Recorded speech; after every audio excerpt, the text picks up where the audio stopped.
jackwagon free zone. This is a jackwagon free zone. Boom. Boom. It's a jackwagon free zone. This is a jackwagon free zone. Boom.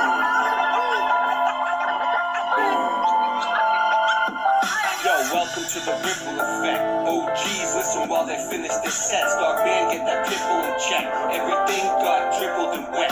People died a miserable death in the mud like a fish in the net. History ain't even correct.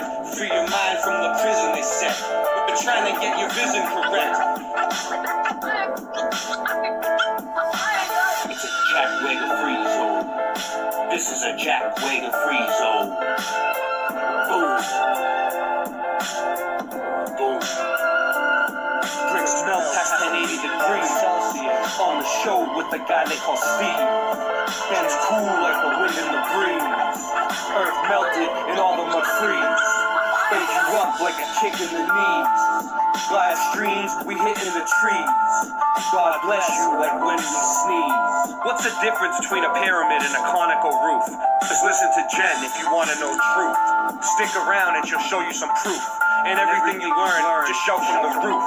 My name is Ray, and it's me in the booth. It's a jackwagon free zone. This is a jackwagon free zone. Boom. Boom. It's another component that was on the grid system. Big brother ain't so big now, more like my kid's sister. If you ever want to show a picture, Jen, I'll sit with you. Go make her taser happy, that taser's happy. I used to spend the days cutting class, puffing haze in my grades and grabbing in the back of the class. Ray was napping. It's a jackwagon free zone. This is a jackwagon free zone. Boom.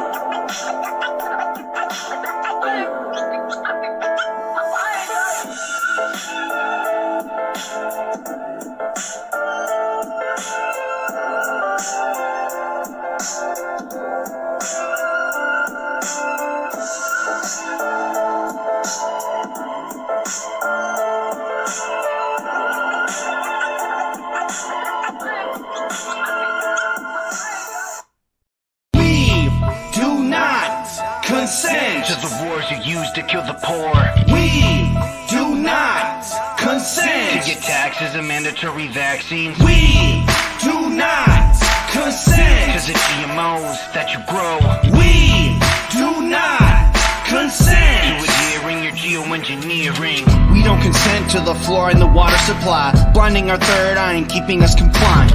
We don't consent to the wars you wage every day, bombing innocent children hundreds of miles away. We don't consent to you hiding our true history, or your secret societies keeping it a mystery.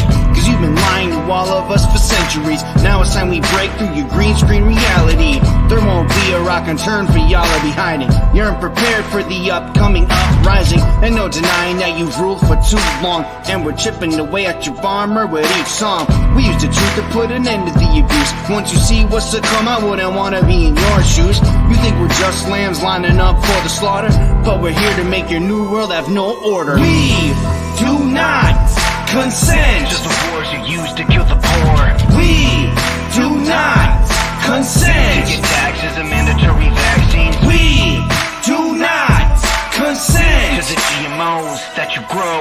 We do not consent to adhering your geoengineering. We don't consent to the chemicals you're spraying above us, and we don't consent to the criminals you're paying to run us. We don't consent to your false flag attacks and shooting hoaxes. We're standing up now and letting you know we're truly focused. We don't consent to your central bank or your corporation. We practice discipline, citizen insubordination. We don't consent to the 1% having everything. We don't consent to be puppets, we're cutting every string. I know one thing for certain, they won't control me. You had to have heard the name by now, they call me OD. I don't consent to the media telling lies to me.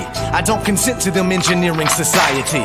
It's time to take over this shit, so now we're locked and loaded, ready for anything that happens at any moment. We're wide awake, there's no way that we'll ever go back. Never sleep again, and we wanted to let you know that we do not consent to the wars you use to kill the poor.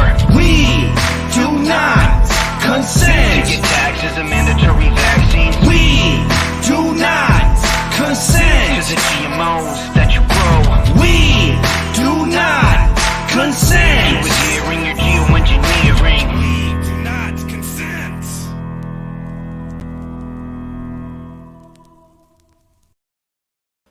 What is up, everyone? Welcome to the show. You like my new shades? I'm rocking some white shades tonight. I got Shepu here with me. What's up, Shepu? That's all right. Rookie mistake. I do it all the time. It's my turn now. So, I did it earlier. yeah. No, I'm doing fine, and I see that you are too. So it's great. Yeah. Yeah, I just smoked a bowl. I got a new bowl, by the way, everybody. Let me show it to you. Hold on. I can't see I anything. wish I could. Got a nice new bowl here. Let's see if you can read it. Oh, I have it upside down. Hold on. Just took a little hit off of it. But yeah, it's nice and new, and it works really well. And Put a Y on the end. It's gonna spell gravy.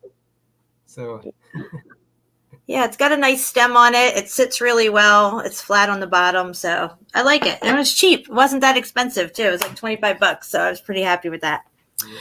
But Steve's going to be joining us in a little while, guys. He has a few things to do, so it'll probably be about 10 minutes late. I'm going to keep an eye out backstage for him. That'll be really cool to have him on with us.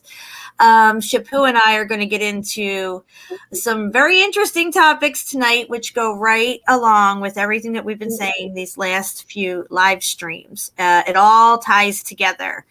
And it seems to start with the orphans and the orphan trains, and we're going to get into all of this kind of stuff and education, when they started education system and teaching the population, the general population, his story. And so what do you think about these orphan trains, and what have you found out on your end about it, Shepu, the time frame, and what year are we talking about it starting?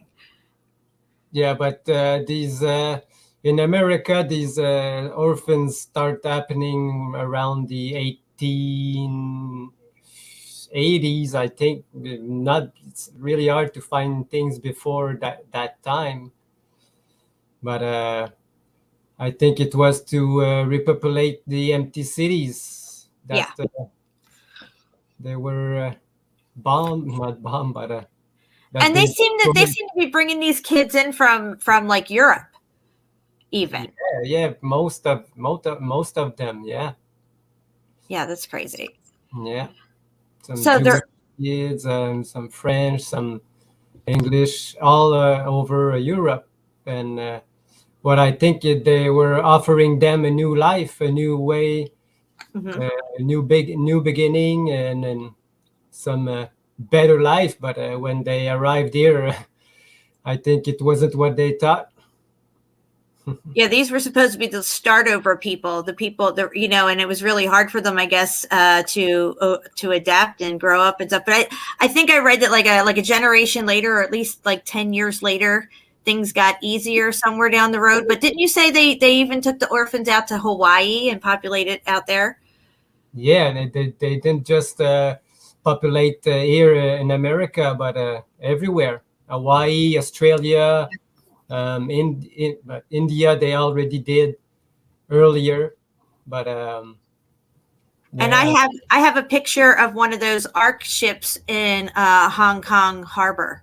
And in Hong Kong, but I think they took some from Hong Kong and bring them somewhere else. Yeah. Yeah. Yeah, I'm going to get into a screen share here and read a little something for everybody. I know we still got people gathering in. There's only about 13 people right here now, but we're going to get right into it anyway. All right, let me go to, where am I going over here? Facebook. But I found another picture from China with these boats too. Oh, cool. Because we're going to have to show that, definitely. I'll show you mine, and then you can show me yours. Okay, so his storybooks are written by historians, by and large, except in one-party states where the national government decides what's in the books. And that is the large exception if we are looking at the whole world. So right there, it's telling you most of the governments decide what goes in these books.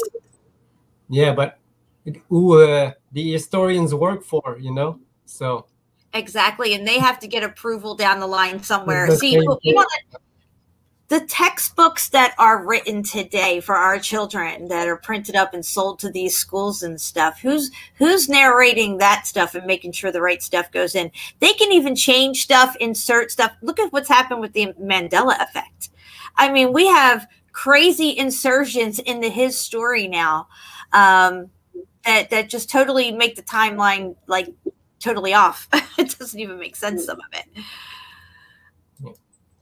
But all books and all paintings, just like a quote I post from the 1984 book, and it says, all books, all paintings, all poems, everything was changed at some time, you know. Or Yes.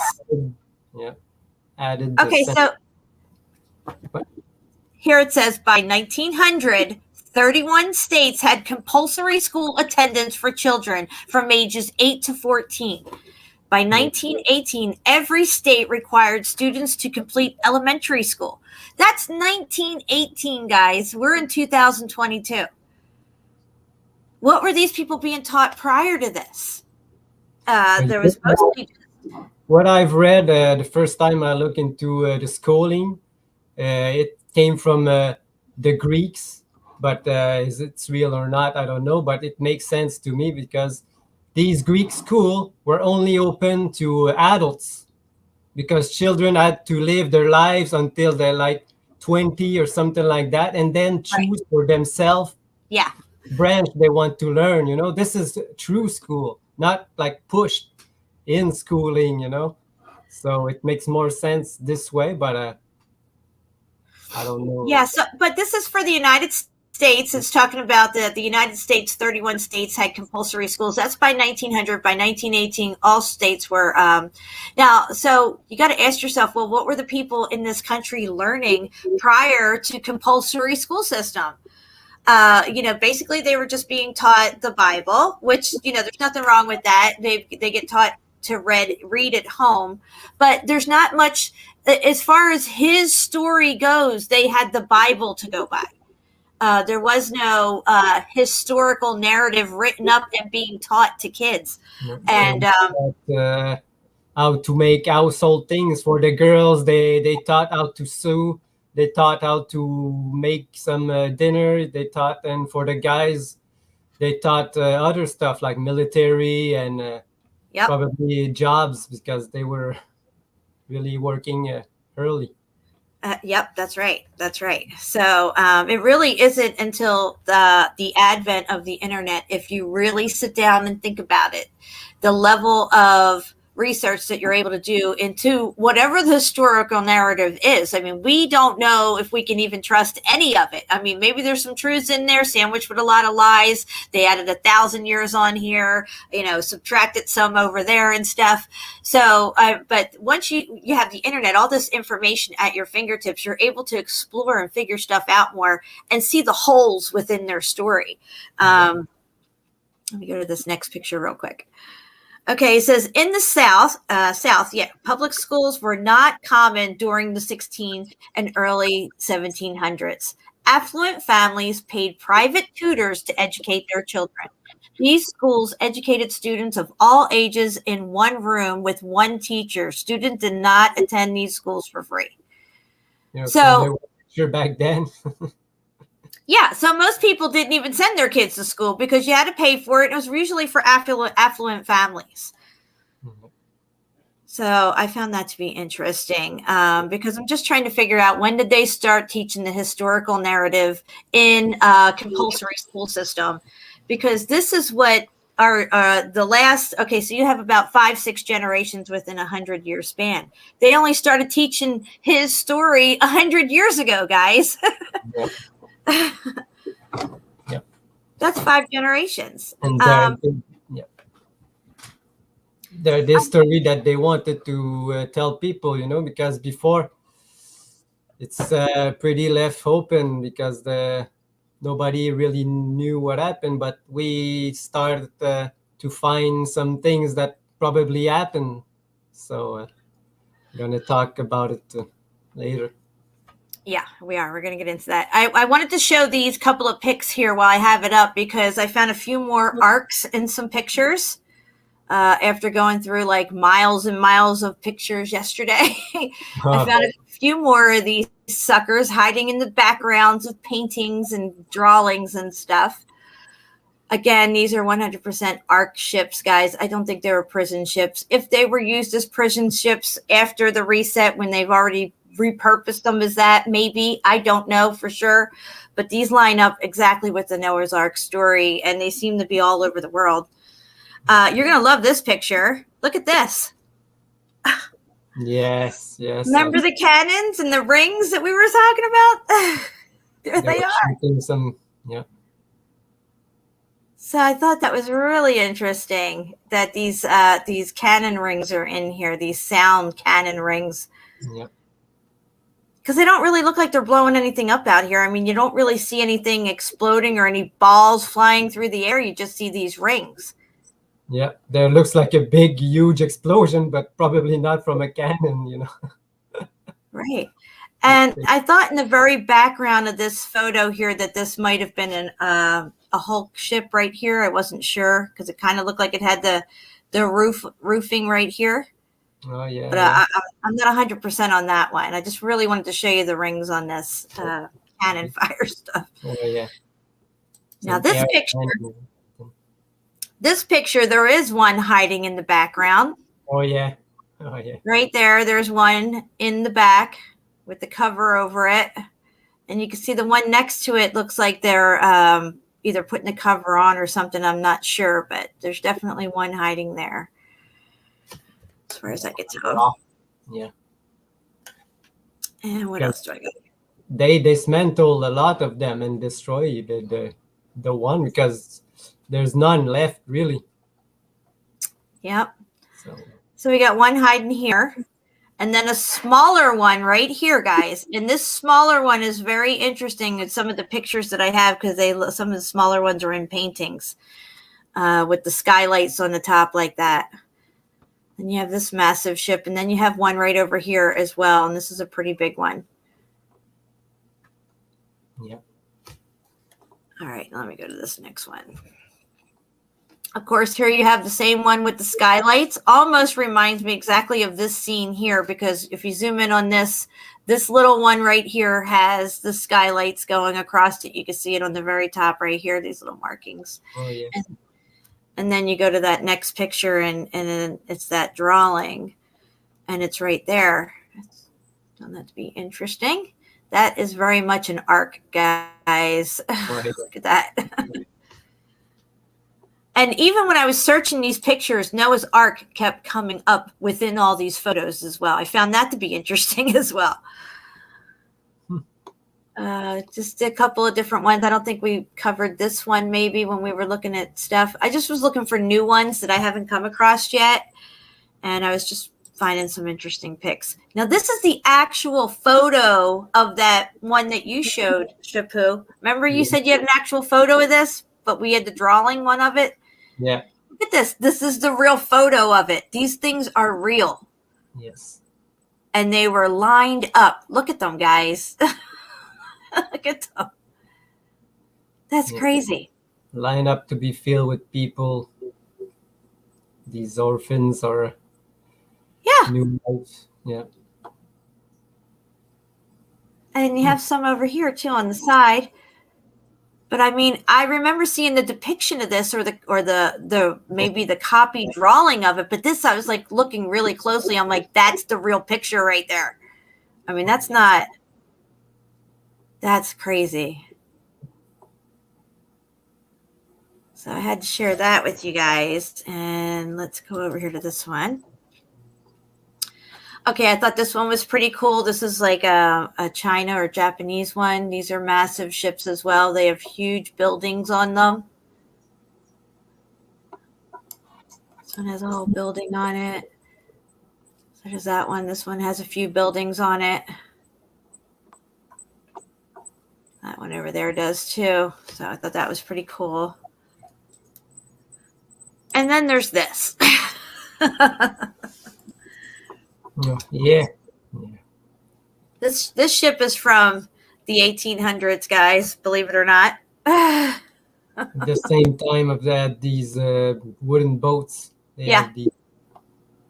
Yeah, historical narrative. I think this is definitely left over from for the X Factor bit, and they just pulled this sucker out later because the date just is not right on it. This is one of their first ironclad ships in France. We're going to get into all this ironclad stuff here in just a moment. I just wanted to show you guys some of these pictures here. Shepu, I don't know if you sent me this one or not. Did you send me this one? I didn't send you, but I made a post today on my page about it. And what was this? Yeah, I sent you this picture. Yeah, this is, where is this? Ontario or something? Oh, this is in Belgium. Oh, yeah. I mean, look at this crazy building. Come on. The courthouse of Belgium, you know. A courthouse. A Yeah. fucking courthouse. Because you have a lot of convicts, you know. That's nuts. Yes. I have a picture here somewhere of maybe it's not that one. Hold on, let me see. 1850s magical post office to deliver mail to 3 people. Yeah. There's your post office. They just slap, reassign these buildings, slap names on them. Yeah, I have a couple of discussion when you post that picture. People were saying, "Oh, she's just saying there's no place." Look, just go look for this picture. It was a post office in Australia, New South Wales. This was a post office. So it was a post office, yeah. And there's like barely anybody there. What do they need that for? Okay, guys, this is our thumbnail. Shepu sent me this. This was a great find, Shepu, I have to say. He found the Masonic symbol on this ironclad ship here. The compass and the square right there. Boom, baby. That was a really good find. Yeah, there's another one from the same boat, another angle. You can see it even better that it is a compass and square. It's crazy. Yeah, I think, hold on, here, it's this picture over here is the other one that you're talking about. Yeah. Now this all goes along with the Odd Fellows and the Orphans. Even got the 2 pillars and the ladder. You see? Yes, the ladder. It's Jacob's ladder. You got the Jakim and Boaz over here, the 2 pillars, and the Masonic symbol right here. Oh, yeah. And these are the guys. These are the guys who are responsible for reassigning people and reassigning countries after the reset. It's all them, and re-educating the kids and repopulating kids into different areas. They're probably responsible for the incubator babies at the World's Fairs as well. Oh, yes. Let me see what this is. This is crazy. These babies. Looks like they never seen babies. That's crazy. Looks like they didn't have babies for a while. I don't know. Yeah. So I want to get into the orphans and hand this over to you here in just a minute. I got to see if Steve's backstage. Oh, Steve. No, he's not here. I thought he was. Let me get off the screen share. Okay, there we are. So, yeah, I'm going to let you screen share and take over from here, and then we'll get back into the ships and stuff. Yeah, so you want me to go into what? I'm sorry. You want to do a screen share on your stuff or anything? The picture that you had for the Odd Fellows, the chain, the 3-link chain, and the all-seeing eye above it, I thought that was interesting because the all-seeing eye is Polaris. And then you got that scroll coming across his arm or his hand that talks about the reset, pretty much. Yes. Okay, yes. And then from there, we can get into his historical narrative. So I was trying to find a picture of China with the boat. Oh, yeah. Oh, I'm sorry. Yeah, you still got to do that, too. I don't know where I put it. So yeah, I have to find the one. Hey, Angela, what's up? And Daryl and everybody. Computer updated. Okay, so Steve's still running a little behind. But yeah, I have to find that one photo and show you guys. Where is it on here? I'll have to go. Maybe it's this one here. Yeah, that's it there, but I thought I had another picture to go with it. Okay, let me see. No. All right, let's look at this one. All right, yeah, I'm going to screen share one more time. I have one boat in China that I want to show you, and if you find yours, then we'll bring yours up, okay? And then we'll get on to the other topic. No pressure. All right, here we go. Check this out. This even proves, guys, that they were taking these fucking people all over the world. This is Hong Kong. It says with a question mark. I know it's a question mark, but they're saying it could be Hong Kong. This photo here, and there's one of those ARC ships right there. And let me go to the more close-up one on it. There it is. So I found that interesting that it was Hong Kong on that one. And now I'm going to get out of the screen share. I forgot to show that.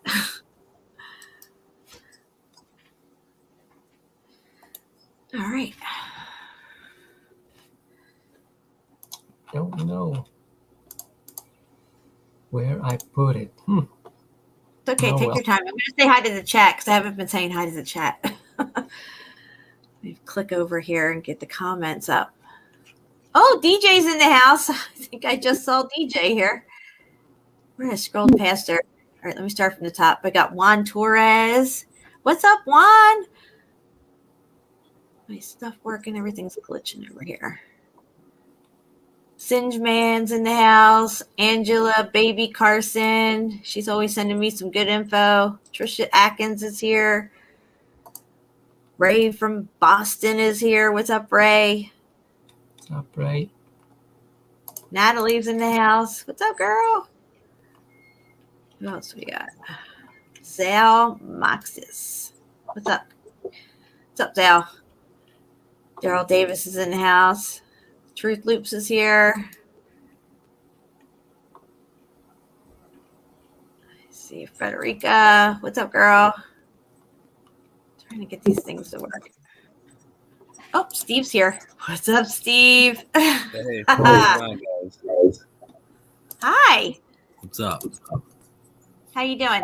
I'm doing good. Here, give me 1 sec. I gotta switch my audio. Give me one All sec. right. Got Charlie in the house. What's up, Charlie? DJ's here. Well, this is a different DJ, I think. What's up, DJ? Either way. Raleigh. Annette's in the house. Doug. Rob Truth. DJ, if you're listening, I love you, girl. What's up, Steve?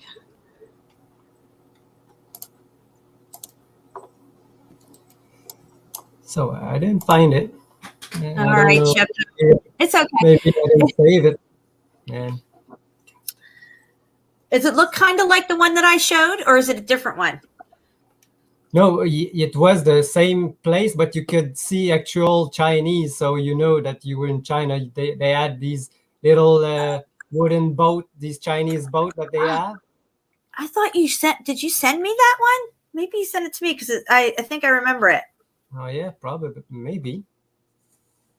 But I couldn't find the picture right now. All right, can you guys hear me? Yes. Yes. How does that sound? Decent? Yeah, you sound good. All right, cool. What's going on? What have I missed? Oh, we were just talking about the education system and how they started teaching his story and when they started the compulsory school system in America, which was only 100 years ago, really. I mean, maybe a little over 100 years, of course, but and we're going to be getting into the orphans now and how they've been shipping orphans in and shipping them around the world. And Steve, did you know 100 years ago you could mail a child like through the mail it somewhere? That's crazy. Yeah. Who knew? Who knew? Oh, so what's been going on with you, Steve? Oh, just been hanging out, did that stream the other day and took down and gave me a nice strike for that. So just kind of been laying low and, just going through pictures and, sharing stuff with people for now, but the regular, to say the least. Yes. What's been happening in Genland? just been busting out some shows with Shepu. We've been going over these ARC ships, and we've been finding them all over the place. We even find them in China and stuff, and they seem to be hidden in the back of paintings and etchings. You can find them. Shepu has one in an etching that's a Masonic etching, and it's got this fucking arc in the background. It's so I crazy. found other ones too. Yeah. I found other ones that have it. Yeah. Oh, can you bring them up, Shepu? Yes, for sure. Yeah, we can bring those up. I want to show Steve.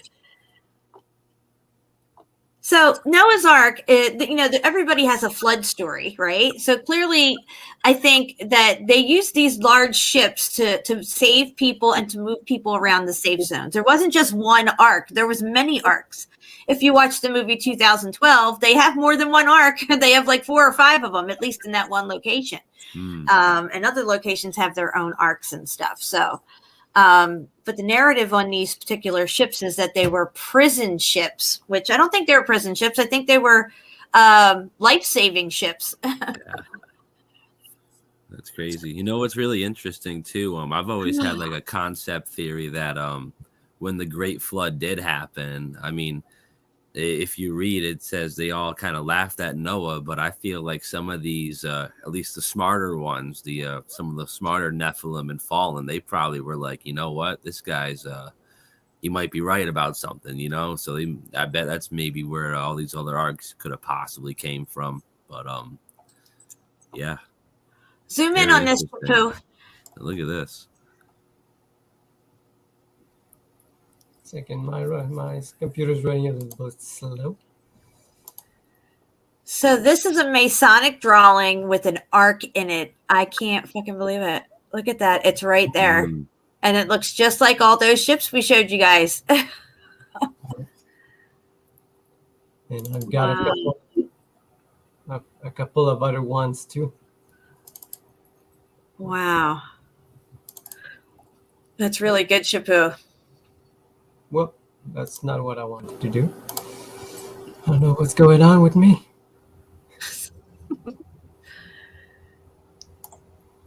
Little glitches in the Matrix.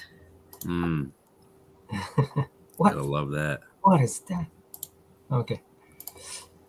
Well, I've got a lot of depiction. I just have to find it because. Wow, you got some really cool Masonic stuff though that we could probably pick apart one day. Yeah. That's what I was doing. You can see here, there's one here. Where is it? Right here in the corner. Right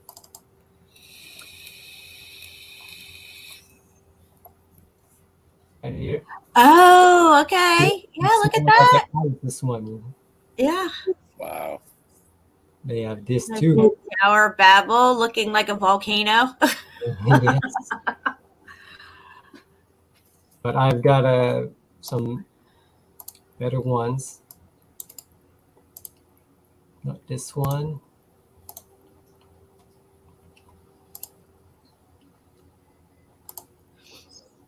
You can see that there's one around the right in the back of this one. They're always hiding in the background there. Look at that. Let's see. Yeah. Yep. Skull and bones, all that. Wow. And there's the Masonic thing right there, like we just saw on the ironclad. Yeah, right here.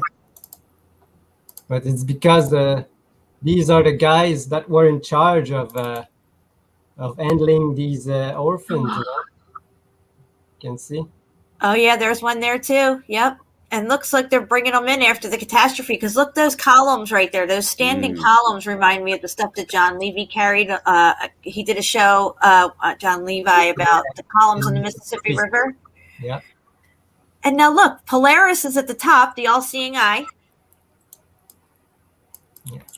That's interesting. And the sun is over there. See, the sun's over there and the moon's over here, and you got Polaris up top. Wow. Yeah. But they got probably most of them. They got him. I think this one is it at the bottom. No, it's not this one. But there's one. There's an arc. Just it's kind of remind me of the one that I show you the first one? Yeah, that's the one I wanted to look at. That one too. Yeah, I can bring it up. That looks very interesting, to say the least.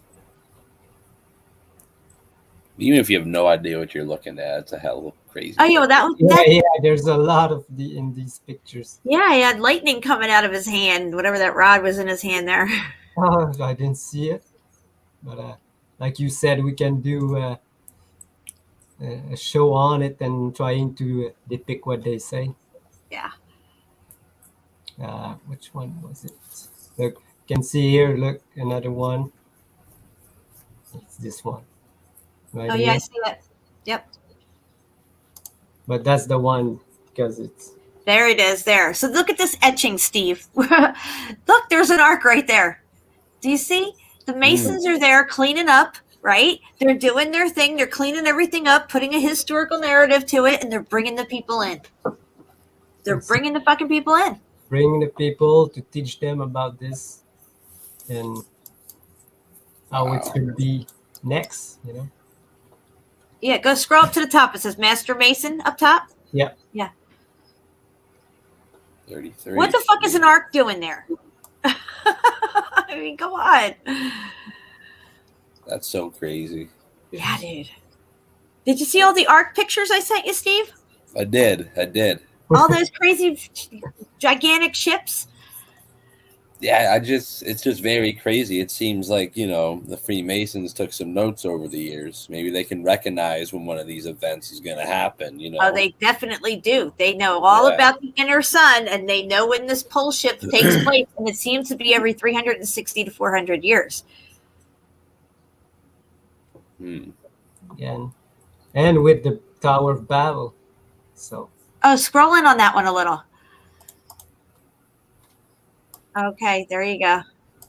Yeah. Interesting. Yeah. This is a older one, and you can see there's the moon and a star. There's no eye in this one, but there's a star, and with a G, you know. So. Yeah, these old Masonic etchings and drawings are just so fascinating. Again. Here the anchor. With an art and another with these lights, skylights. The skylights again, yeah. Yep. Yeah. And the beehive. What's with the bees and the beehive? Is that like something that has to do with honey, I guess? I think they meant like labor. That's what they say. It's because that's like what they like worker bees. Yeah. Gotcha. That's what they taught, you know, labor, how people to work, how to make a society, you know. Have a hive mind, a hive mindset, yeah, a hierarchy and stuff. Same thing, yeah. Yeah, because when you're in that hive mindset, there's a queen, there's a king, there's always a hierarchy. Yeah, and you work for the queen and the king, you know. So. Yep. And we found out that this means that they are burying the history. I'm gonna show like with the Odd Fellows that you asked me. Yes, they are some odd fellows, aren't they? Oh yeah. Now the Odd Fellow artwork. Did you find different things on it, or is it just mainly like that one logo for them? We will check it out together because didn't have time to look through all of them. Well, I'll start with the one that you asked me. Yeah, there you go. So we're going to read this, guys. We're going to scroll it and check out what he's got draped over his arm there, because it says it basically explains what these guys are doing with the reset. And that's a fasci right there, I might say. Okay. Yeah. What's that doing there? And why is it laying on their book of instructions? What's that? The Bible, Jen. Yeah, it's the Bible. Yeah, it's just basically they're saying it's a book of instructions. It's our guide, but that's what they taught. Yeah. So the ribbon, can you read what the ribbon says? I can't see it from here. I know it says from the start, it's written visit the sick. It's because they want to familiarize people to be kind with each other. I'm not saying they're bad, but relieve the distress. But here it's bury the dead. But it's coding for hide the history and educate the orphans. Yep. And it starts with the children, guys. I've always said that. Yeah. And you got here after the event of this arc, Oh yeah, the look Ark at of that. the Covenant. Yeah. It's very this- interesting. Just I don't know. It looks like an orphan, So they took the orphan, or Yeah, it looks like they're trying to play hide and seek with them or something, or they're trying to grab the kid. I don't know, to take it. So it's not like some wildling running around or something. I don't know. yes, It's a very strange picture. And then, of course, Polaris up there, I mean, they keep an eye on this Polaris because of the pole shift that takes place, and it's a cyclical nature. And they seem to know when these pole shifts are coming, or if how bad they're going to be. If that's black hole sun is coming up from the bottom, bringing all that heat with it, it's going to melt some stuff. that what's maybe around here, the black ring. But what I found out that these Oddfellows were to bring together both of these guys, the two religion, to make peace together, to like not to fight, but to forget probably their true history, to mingle with them and mix all the stories, so they can't really point out which one is the real one. So that was their job. Yeah. Yeah. And they went all over the place, guys. It wasn't just here in America. These Oddfellows were all over. Because these are like Middle Eastern tents, Mm-hmm. These Muslim.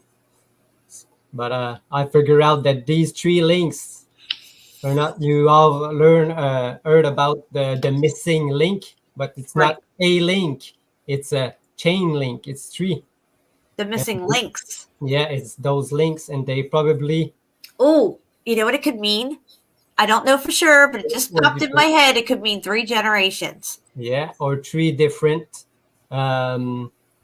societies that they want to bring them together to make only one. Because if you go back, at this time, they were like the Tartarians, the Moorish, and which one that disappeared? Because today there's no more Moorish, there's no more Tartarians, and there's no more what did they call them? Phoenicians? Is it the Phoenicians? Or Not I don't know. Phoenicians. It's maybe it's the native. I don't remember, but it's to bring together these links and to make them forget their true history. Well, that reminds me of the monument that's up in Rochester, New York. It's called the Seat of Remembering and Forgetting, and it's this really evil-looking monument. But Steve, you have some information on something called the Void Century. Yeah. Can you tell us a little bit about that? Yeah, let me just bring it up and word it verbatim on my end real quick. Okay, yeah, that'll go good over these pictures. There it is, pops right up. But so yeah, guys. Do you want to share the screen, Steve? No, that's okay. It's just it's pretty much just reading from a page real quick. Yeah, we'll go through your pictures while he's reading, Shepu. Yeah, because they can kind of complement well. And so for everyone listening, we've been going over for a good while now is some sort of gap in our history, whether it's an added or it's taking away time. In retrospect, it would be looked at as void time because we don't know what happened. We don't even know if it happened, where it happened, why it happened. Mm-hmm. But if you do some research, like me, Jen, Shepu, and all the other alternate history researchers like us, we get censored heavily, and it's not because I mean, certain streams we are talking about the current event that's happening and other touchy like topics, but I've come to find out there's something called the void century theory, and this is how it's stated. Actually, this is not the right one. Let me just bring it up right here. 2 seconds. Here it is. So the void century theory, when you look it up, is stated as such. The void century theory is a century-long gap in recorded and archaeological history. They have to throw that in there. The study of which is forbidden by world government. These events are a period of time.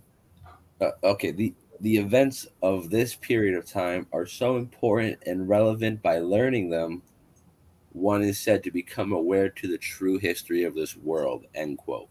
That's how Wow. it's listed, Wow. and that's literally the work that we're doing, guys. So it's pretty cool, and at the same time, it makes sense why they're trying to censor us and why they are censoring us. It's because apparently what we're talking about is forbidden by an agreements of world governments. Yeah. So, how about that? Yeah. Put that in your hat. And the only other agreements that the whole world has together is the Antarctic Treaty. Exactly. 2 things that would change everything And if there's let undone. And there's the ark again in that picture right next to the 3. Yeah, with the dove. You can see it right there. Also, the fasci is there as well. These They're Moorish. Moorish. Yeah. Very interesting stuff. Yeah. Got even the lion. Oh, they got 3 standing columns and then some tents in the background. That's like they don't even go together. Like, Yep. to me, it's showing that it's technology, just like the fasci sitting there. That's technology, just like that serpent around that next to the skull and bones. There's a serpent going up that cross. This is technology. Yeah, but look what's happening. Look, this one is look, something's burning. Oh yeah, what is that? Earth is burning here in America. So something happened here. So this is the other part. But this is America. And we were talking about this, Shepu, that people left America and went to Europe. It wasn't the opposite way, them coming from the... Yes. They left America first, they go to Europe and then came back. And this is when these people came with the second time. Uh-huh. But you can see this Ark of the Covenant. They all know that it's some kind of technology or weapon or something to destroy. Right. You know, It's not a myth to them. You know. No. Exactly. It's funny, you know, we're getting to the point in history where we're starting to dig up all these myths. How does that work out? Thought he was a myth. When I was a kid, a myth, was something you read about, you go to sleep, ha ha ha. Now it's like, oh look, Nimrod's tomb. It's like, what? Like, you guys swore that didn't happen, but now here he is. And Noah's tomb. I didn't even know I had a tomb. And why is it so fucking big? Remember that? That was ridiculous. Yeah. 25-foot tomb. Yeah. And this one has a lot in it. A lot of. They see that this is our field. They all englobe the earth. And these children are going away, and she's crying. Yeah, people volunteered, gave up their children to send them off to these new places. Because they probably offered better life. Look, the guy in armor is gonna get stabbed in his sleep. Huh. And again, the Moorish people in the Middle East, because they had something to do with all of this. The Muslim and I don't know if it was to create a division or to bring them together, Right. Well, that's creepy. Yeah, the big eye. Yeah. Right on the ceiling looking at you. Yeah, no bueno.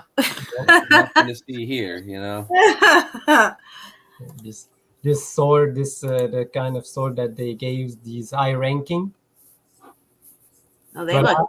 I have one on my back wall. I don't know if you all seen it from the previous show, but I can show it to you later. I've got one from the Odd Fellows. That the first time that I heard about the Odd Fellows, because my grandma passed away and she had this sword in her house. So I said, Do you think she was an orphan at one time, or how did she get it?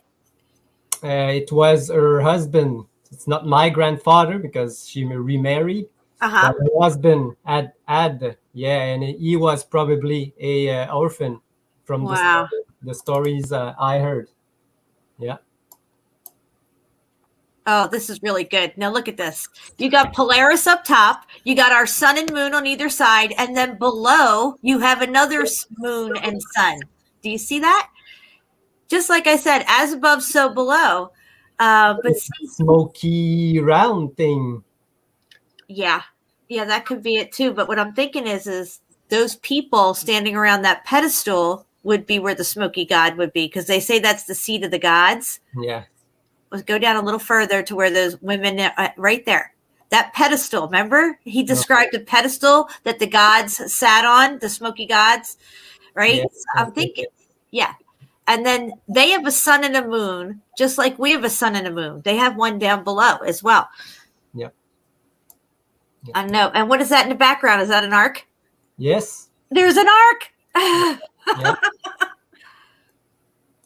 Again, look, they bring together, look, the Moorish, and the Indians. That's what it was, the Moorish, the Middle Eastern Muslim, and the Indians. They all want them to bring them together into one. What's that symbol right there that your cursor's on? Is that a Masonic symbol? What is that? The hand with the art. It's the hand with the heart. Okay, I see it. Yeah. Yeah. But there's the ark right there. Just like all those prison ships. Yeah. And this cornucopia that are not in the what is it called again? Fruit of the loom. I remember with it. I don't know. Well, I raised 2 boys, and they always had fruit of the loom underwear.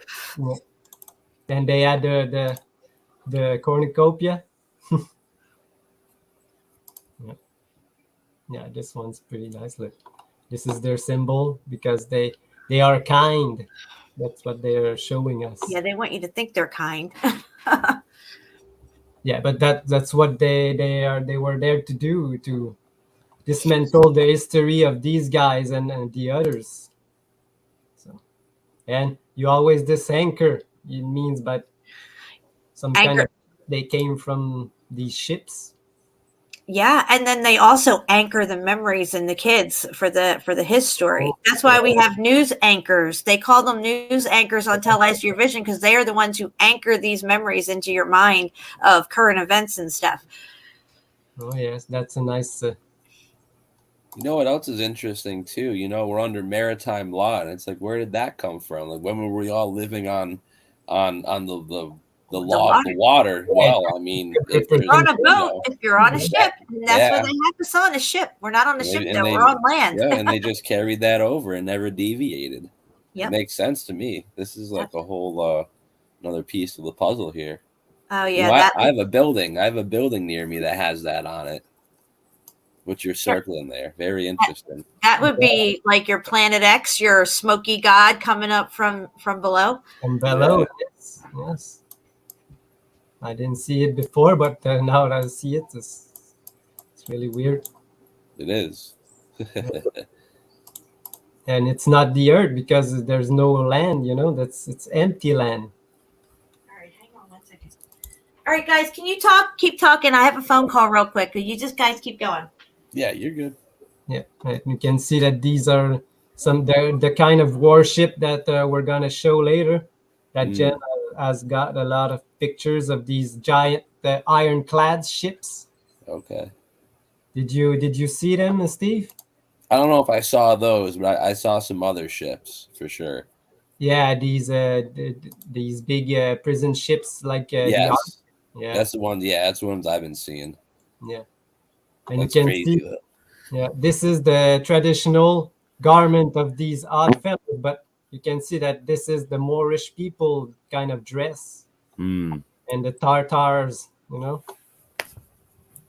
And it's just funny how all their symbolism has bled through like every civilization. People Yeah. still think that's a coincidence. Yes. that ship sailed, you know.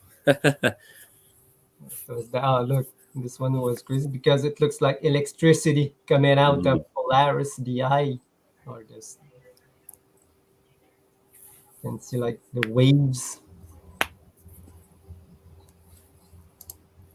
But again, the cornucopia, land of plenty, and again, this is what they were teaching to all the people to recite the Bible every day. It's not a bad thing, but they wanted to really promote this. Well, this and back then too, I bet they were only promoting, you know, whatever scripture they were promoting. I'm sure it wasn't like they had a continuous thing, you know. Yeah. I bet it was. I mean, when I went to Catholic school, even, you know, there was books that was forbidden from us to read and whatnot. Yeah. I'm like, well, how does that work? You know, like we're Yeah. at the school where, you know, we based upon the foundations of this book, and yet we're not allowed to read. I think it was Genesis we couldn't read, Revelation, obviously, Yeah, that's Job, and you know, a couple other ones in the middle, but just very selective on got what a they good, want you to believe. You know, yeah, what got want a you to good hear. point. Yeah, you got a good point there, Steve, because they just want you to look at this book, not the other book. Mm. Yeah. And that's how they get everyone too. Like in the like put everyone in one, like all your eggs in one basket type of deal. They get all the people who are actually like good-minded, researched Christian researchers, and they get to throw them in the boat with you know, the people who are being, you know, accused of what we're talking about right now, Yeah. you Yeah. know, forcing scripture on people. It's like we're not doing the same thing. We're looking at it as a factual, educational, life standpoint. You guys are using it when it benefits you. You know, it doesn't work like that. I'm sorry. No. You know, it's a they turned that the word into mathematics, essentially. You know, and any outcome you want's possible through any scenario, and whoever's, you know, spieling it is definitely Yes. Yes. very able as well. Just very Did I fit? interesting stuff. Yeah. That's Yeah. okay. I'm sure she'll be back soon. She said she's just taking a phone call real quick, but yeah, man, it's just so crazy. Every time I go on the Melted Buildings page, I still can't believe how big it is. I can believe it either. It's crazy. Just last week I found the button to thank every new member. So last week there was like 300 and something, and this week there's another 300. So just That's going great crazy. stuff. Yeah, yeah, yeah. I remember when there was just 18 of us, never mind 18.7K, you know? Yeah, it was crazy. Yeah, you might have even breaking 19 by now. It's it was a high 18.7, and that was honestly about 5 days ago. Yeah, I think it's over 19 now. That's so incredible. And everyone who's listening that's been, you know, uploading and sharing stuff there, it's great stuff. And then Shepu does great work, and you gotta, yeah, hats off to him there for sure. Thanks, Steve. Thanks, Steve. And you do too. Oh, well, thanks, man. When you're not blocked from YouTube. Yeah, right. When they're not blocking me or blocking my life. You know, it's an adventure, but we're all here together. So, you know, everyone's got each other's back, at least in the community that we're all in, you know, so that's cool. Oh, yes, yes. What was it? Oh, Sorry about that. yeah, Yes, I'm back. Sorry. Boo. Oh, No, I'm kidding. What's up, Jen? No, it's just family issue. Is everything okay? Yeah, my son and his girlfriend had a little argument, I guess, and he was just calling me, asking me for some advice and stuff. So, you know, there's a lot of that going around right now too. I don't know what's happening. You know, Like if they don't get you with the vid, they're gonna get you some other way somehow. It's astonishing. Yeah. Yeah. What's more astonishing is that, and I don't want to say too much, but it is tis the season for the flu. Yeah, But Yeah, they're dividing again. Did you they see just the can't new put one two they and two got? together. They just can't figure it out. It's like, let me repackage one of my old Christmas gifts and re-gift it to you, and say it's something else. You know what I mean? It's still going to be the same old fucking thing. Oh yeah. But we're not going to get too into that because it'll take us down. Yeah, that's why Steve got his strike, I think, because I was in the chat while you're on the stream, Steve, and when you start talking about this stuff, I said, man, you better watch out because they That's pull what out the they first do. one they did just And because. it was a medical misinformation guideline they hit me with too. So Two. yeah, that's what they got me with. But Jen, let me I can share the screen in a sec, Jen, unless Oh you're yeah, sharing. absolutely. That's okay. No, I'm good. We're ready for you. I just wanted to show something real quick. Like you said, it's literally the FLU, but these people are so stupid. Look at the new strand, Jen. Look what it's called. No way. Oh God, what now? Are you kidding me? Are you kidding me? You know what I'm saying? Oh, unbelievable. They're just telling you what it is. Yep, exactly. I thought you guys would like that. And people are just too stupid to figure it out. They're just too stupid. I don't mean to be mean, but they are. They're just too stupid. You're right. And what's scary is how easily manipulated people's minds are by using this technology that we call tell lies to your vision. Our minds are so easily malleable, especially when we have given up all of our, I guess you might say, free will to even govern our own selves and our own mindsets. We've given that up and over to these people. And then everybody just sees the world exactly how they're told to see it. It's quite scary. Yeah, it's funny you're talking about the television because I was at work yesterday and me and this one chick, we were talking about this whole situation we're going through right now, and I was like, honestly, the one thing I'll give these people right at the beginning of all this, they said the easiest way to catch the vid is through the eyes. She's like, oh yeah, I did hear that. I'm like, no, you didn't hear that, because what I'm talking about is look behind you. Go look in your pocket. Go look at the screen over there. What are those all? They're all televisions. So if everyone's watching this unfold and they happen to get a little cough, it's going to infect them even harder because they're expecting it and their body's already opening up to it. It's kind of like going to a casino. You don't go to the casino thinking you're going to lose. You've already lost. You go in there thinking you're the goddamn shit. You know what I'm saying? And that's kind of how you have so to they're look using at it. our manifestation powers against us. They're using our manifestation powers instead of us using our manifestation powers to create the reality that we want to live in. They've hijacked it, or they've gotten people to just hand it over to them, and then they tell people what to manifest around them and within themselves, because they get into that. You have to manifest as if it has already happened. Steve said, when you go to a casino, you want to walk into that fucking casino as if you've already fucking won. You don't walk in as if you've already lost. You know what I mean? And then you'll draw that energy to you like a magnet. Most likely you'll have more winnings than losings if you walk in with that attitude. And you hold that attitude throughout the time that you're in that particular place. It's the source of our manifestation is our mindsets, and they have us under a perception deception, and we're deceiving ourselves every day. And like you're saying, if your aura is just like my speech bubble right now on the screen is just vibrating like this and out, like in a positive way, well, other people are gonna be feeling that way too, and you're gonna be attracted to them. And then like if you're at the casino, you're gonna have more winnings, or at least more chances and more fun. At least you're not just gonna sit there like, oh, I lost fucking 5 hands in a row or whatever.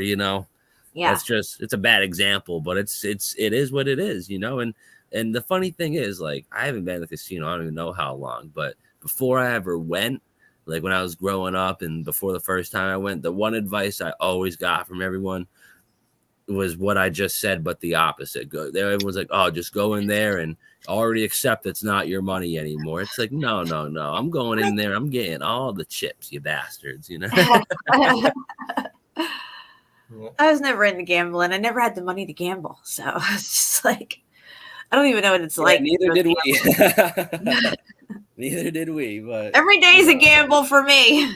I heard that. Right? Oh my gosh. All right. So I'm going to get into a screen share here real quick.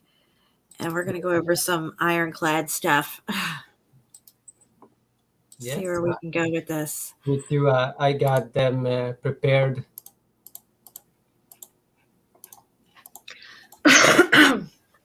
All right, guys. You found some interesting stuff, Shepu? Yeah, some couple of thousands of rows of these ironclads.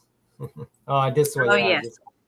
And we were talking before about how long it would take to manufacture these. And then, of course, they never tell anything about the manufacturing of these things. It's just like, here they are. It was built at this time. You know what I mean? Yeah, 1886, this one. That's what they say, huh? On this one that I have up right now? Yeah. Yeah, 1886. But that's when it was, I guess, fit construction. Now you have to have years and years and years of planning a massive ship like this, and this is a massive ship, guys. This was the largest ironclad at the time, and I think this is France. They did not build this ship. No, they did not. And then you have to smelt the steel because these are steel ships, and you know, first off, the design itself, and you can't get anything wrong, guys. This thing's going in the water and it's carrying people. You can't get anything wrong on this. There's no room for mistakes. And then the production time that it would take to actually build this thing is just not within the time frame.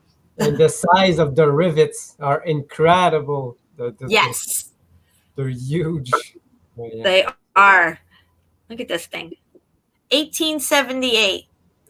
And this is a French ship. This is a steel-hulled ironclad. It says a metal-covered hull and a steam propulsion. This had here. 1878. There's no way. But you have to think of the design, the planning, and then the build of this thing. So you're going to go back another, and considering if they didn't have modern techniques like we do, the building of these ships would have took years and years and years instead of only a year and a half or two. What they could build today, they could bust out ships, no problem. But, you know, we're talking about the 1800s here and before electricity and stuff. Yeah. Here's the Stonewall one. This one here. It's a pretty big one. I don't know if that one has a date on it. The River Monster Cairo. This one here. Cairo, of course. Yeah, this is the kind of ironclads I remember seeing when I first searched these kind of ships. Never these bigger, huge factory ships. Yeah, I mean, look at this thing. This is massive. And this thing right here is just like, you know, like 10 city blocks. Oops, sorry about that. Hold on. I don't know what happened here. There we go. Yeah, this thing is just, it's incredible how large it is. They could barely fit it into the picture. Let me go down to this next one. That one. And then here, this is a kind of like a submarine, one of the first submarines, but they call it an ironclad. But the ironclads were supposedly the bridge, or you would say the missing link between the wooden ships and the steel hull ships. Is once I supposedly they say they figured out ironclads is when they started building all steel ships. Yeah, and really never looked back at the wooden ships. To steel ships in less than 100 years, you know. So. Yeah. But you know what I think they know they came from, so I'll probably tell them later or not at all. because What, no, you're going to tell us. That people will just won't believe it. Well, we're going to get into it in just a moment.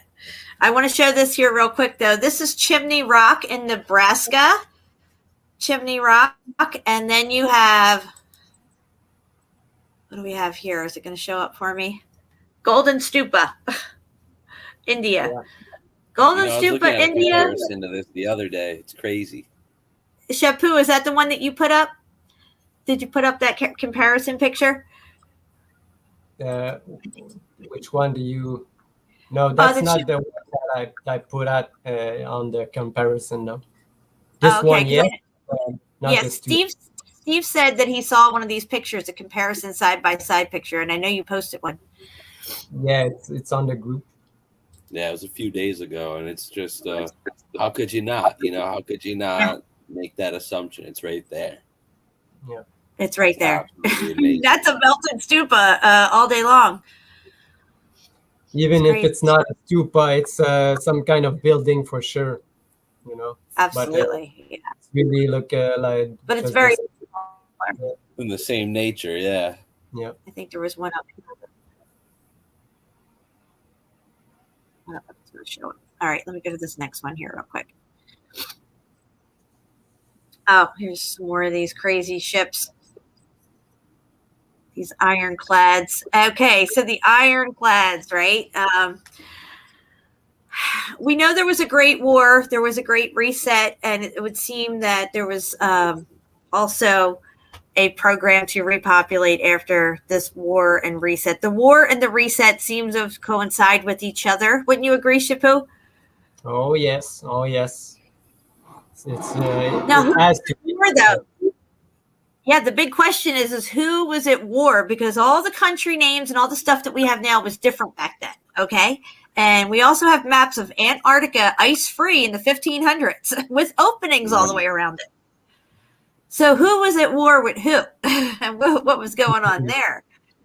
And where is all these technologies coming from that we seem to have in the 1800s, just coming out of no electricity and what we would consider, even the dark ages to over the last 100 years, even the last 150 to 200 years, all the technologies that have come out and advanced we've gotten.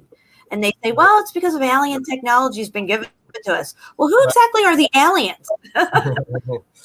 You want me to get into it, like Jen, Yeah. Do you need to do a screen share as you get into it? Because I can give the screen over to you. Yeah, I can show you the continuation of what you're just showing. Okay, yeah, I'm going to give it to you. Let me come out of my screen share. But because here we go. I don't know if I want to tell the whole story or just some parts of it to make people think about it and reveal a little more as we go on, because but it goes well with the previous show that we did, these the Iron Republic from the other world, So Steve, I don't know if you're up on the Iron Republic, what we've talked about, but there's a story that came out in the 1800s. It was called The Iron Republic. It was in a magazine, and it's about this guy's trip to let me see here. You ready to screen share? Yeah. It's about this guy's trip to the Antarctic, which is, he describes it as ice-free, and there's an opening. Well, not all of it's ice-free, but there's opening that he went through, and he wound up in this other place on the other side of the opening of this landmass that's called the Iron Republic, and he met the people there, and he stayed there. Shepu, didn't he stay there for like 2 years? Yeah, something like this, yeah. It's interesting. In the Smoky God story, they stayed there for 2 years as well. Yeah, because he couldn't get out. He had to wait until the right moment. And also, I found it interesting that when he tried to bring his wife with him, the girl who was native to the Iron Republic, she didn't make it through the pass. Or she once she got through the pass, she died. Yeah. Like there was an energy of some sort. Like, 'cause she was a healthy young woman from the description, and then why is she dead?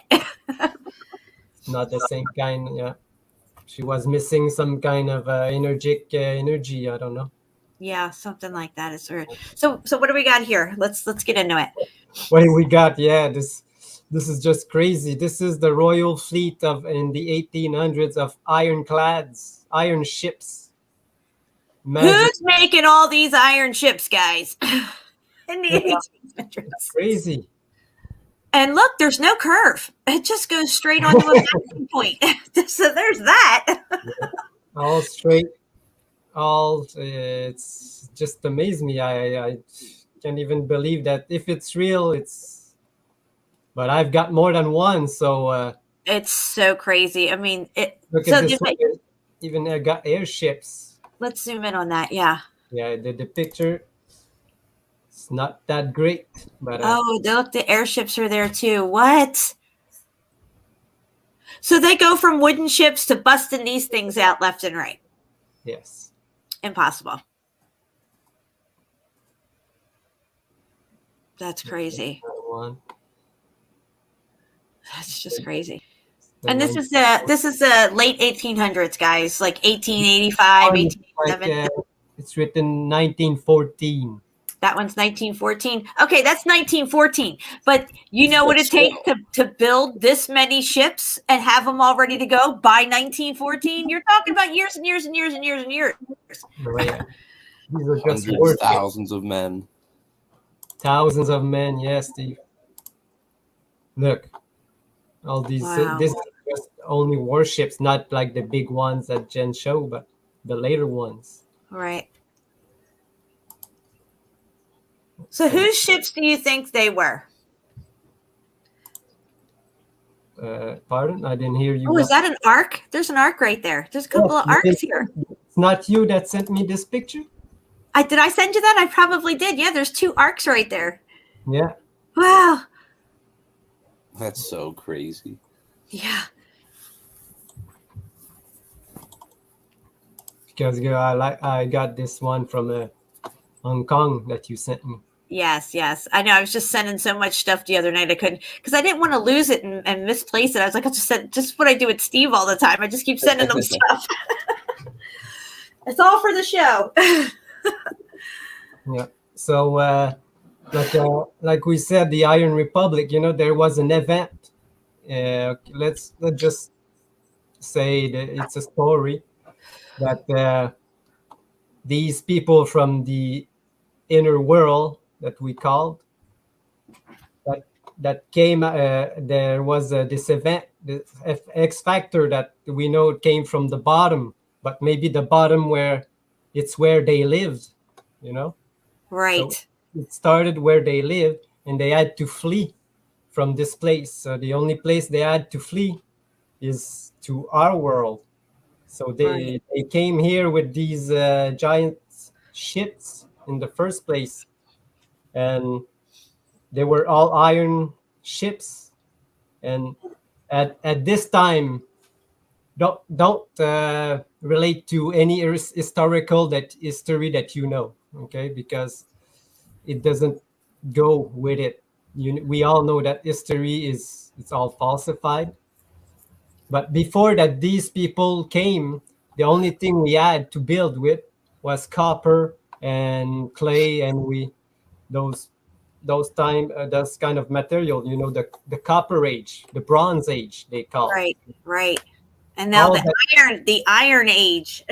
all that we did were bronze statues and a thing with bronze, and historical narrative used this narrative, but they say it was like 1,000 years ago that they used. But no, it was just before they arrived with their iron stuff and From the Iron Republic. The technique to smelt and the technique to work with iron. And they showed us, and they say that those aliens taught these technologies, but they were not aliens. They were from another place. Yeah, not aliens from outer space. Yeah. Just alien to us. Yeah, they alien to us. You got that right, Steve. But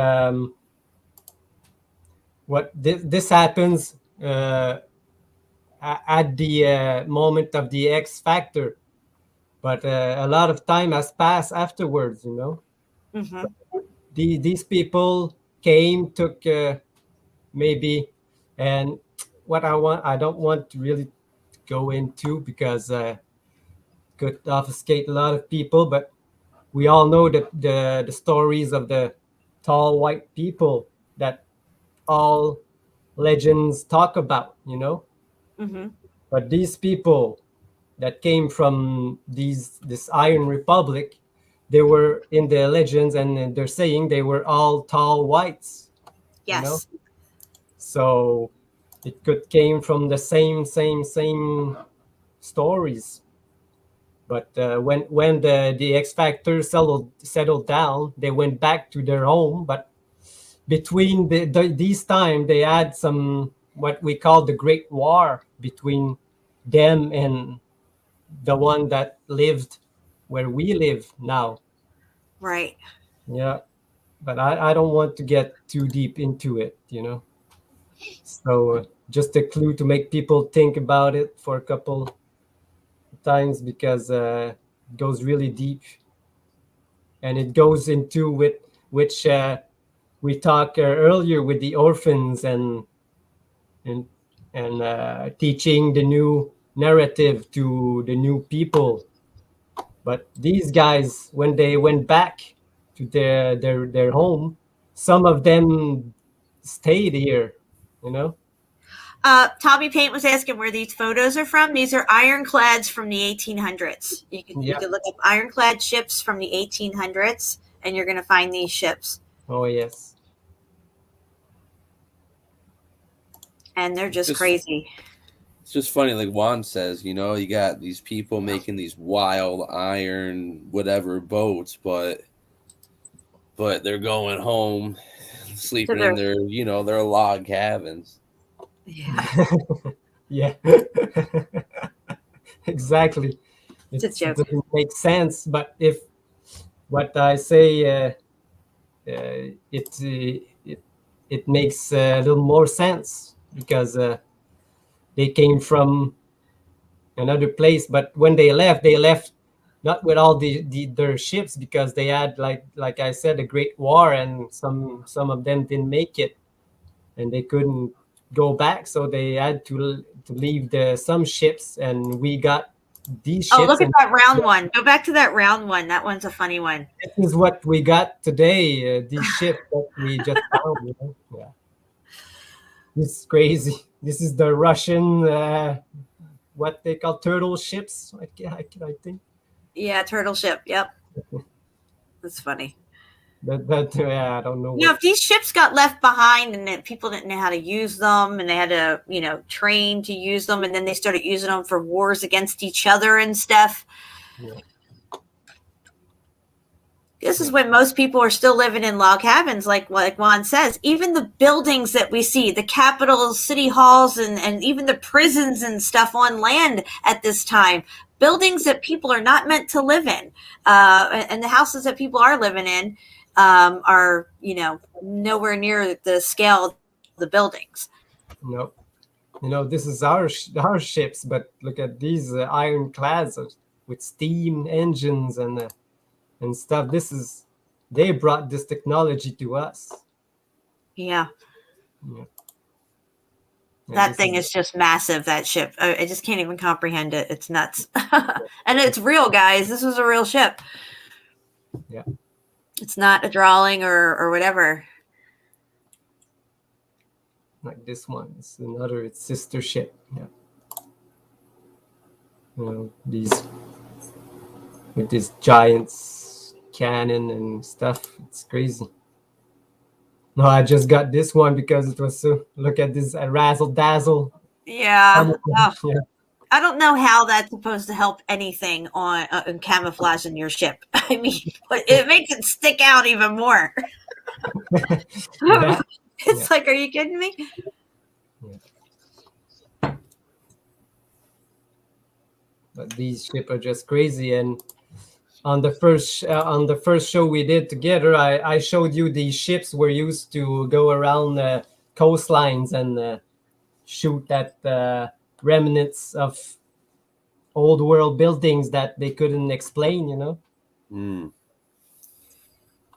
Yes, you showed me that one bomb that they found on the coastline. Oh yeah, it was up in the mountains. That was crazy. Oh, in the mountain, I meant. Yeah, there was Yeah, yeah. an unexploded bomb up there. In the Switzerland Alps, there was a remain of a bomb. These round shit look, but they look like it's just crazy. Did you see that island that looked like a ship that I sent you? Yeah, yes. That was weird. I think that's in Italy. He's had these islands with these gun turrets on them, but they were shaped like ships. The islands. Look at that. The old Freemasonic sign. Yeah, that's my thumbnail today for the video, for the picture. Can you zoom in on that, Shepu? Zoom in on that, if you can.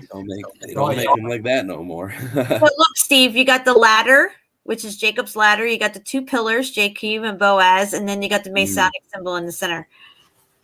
And I bet that's how that boat ran right there. That was the conductor, most likely. So crazy.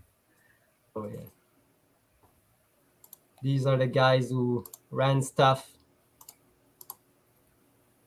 Look at that building in the background. Wow. That's what I was going to say. Onion dome on top. Oh yeah. But these buildings aren't meant to house people. You know what I mean? It's like all these massive buildings are never meant to house anybody or to be lived in. They're components. Crazy stuff. Oh yeah, and these are more modern ones, but like I said. No, this is very early 1900s. So isn't this the Japanese ships? Yeah, this one is the Japanese. They're still using those today, you know? Yeah, yes. They didn't do 4 of them. No advancements in 100 years, yet there's advancements in 5 years. They still have the 2 same years, 1 year, you know? Yeah. We go from wooden ships to X-ray vision cannon bomb ships. Yeah. Wow. Made out of iron. That's ridiculous. It's like the Fire Nation from Avatar. Yes, the smokers. The ones that yes, I remember their ship. If you remember, before they attack, they send in the artificial snow, you know, weather manipulation. Right. Yes, Steve, yes. Dude, that show's crazy, bro. That's the show gem with the fox I was showing you. Right. Because then we found the library. You know, we found the library in the cartoon. It's ridiculous. Yeah, it was in a mud flooded tower. Yeah, ridiculous in the middle of the desert. Yeah. And it makes you think, like, where are these writers getting their motivation or information or just insight from these shows? It's either from the mud flood world guys or like I've said before, you look at photos of stars, especially those crazy blinking stars, and you get still images of those videos, and you see faces in those stars, and they're almost indistinguishable from, you know, villains or adversaries in TV shows. You know, it's kind of creepy. It shows these people's true nature. Truth is written in the ether, you know, so of course they can't help but show us. Yeah, you can create some real stuff, but you don't even know you do. Some do, but most it's like static electricity. It's just always there for us, you know. Yeah, it's incredible. Even if you propose that the second they got electricity, they discovered electricity, but then you got to wire everything up and get electricity to everybody. Then you got to set up factories and smelting and all this stuff like that to start building these metal ships and metal hulls and everything, because you're going to have what is it called, like arcing, like fabrication of metal and stuff like that. That takes electricity and power and everything like that. You have to build the tools to even make the stuff, you know, and all, and it's too much in too short of a time. Yeah, exactly. Wow. Arcs. Yeah, it's another arc. Very interesting. We were talking about how the arcs are covered just the way Noah's Ark is covered in those A-frame kind of roofs, because if you have 40 days of rain or some kind of flood that's involving rain for a long period of time, you know, you're going to need the top of your ship covered. And they all seem to have the same covering. It's very interesting.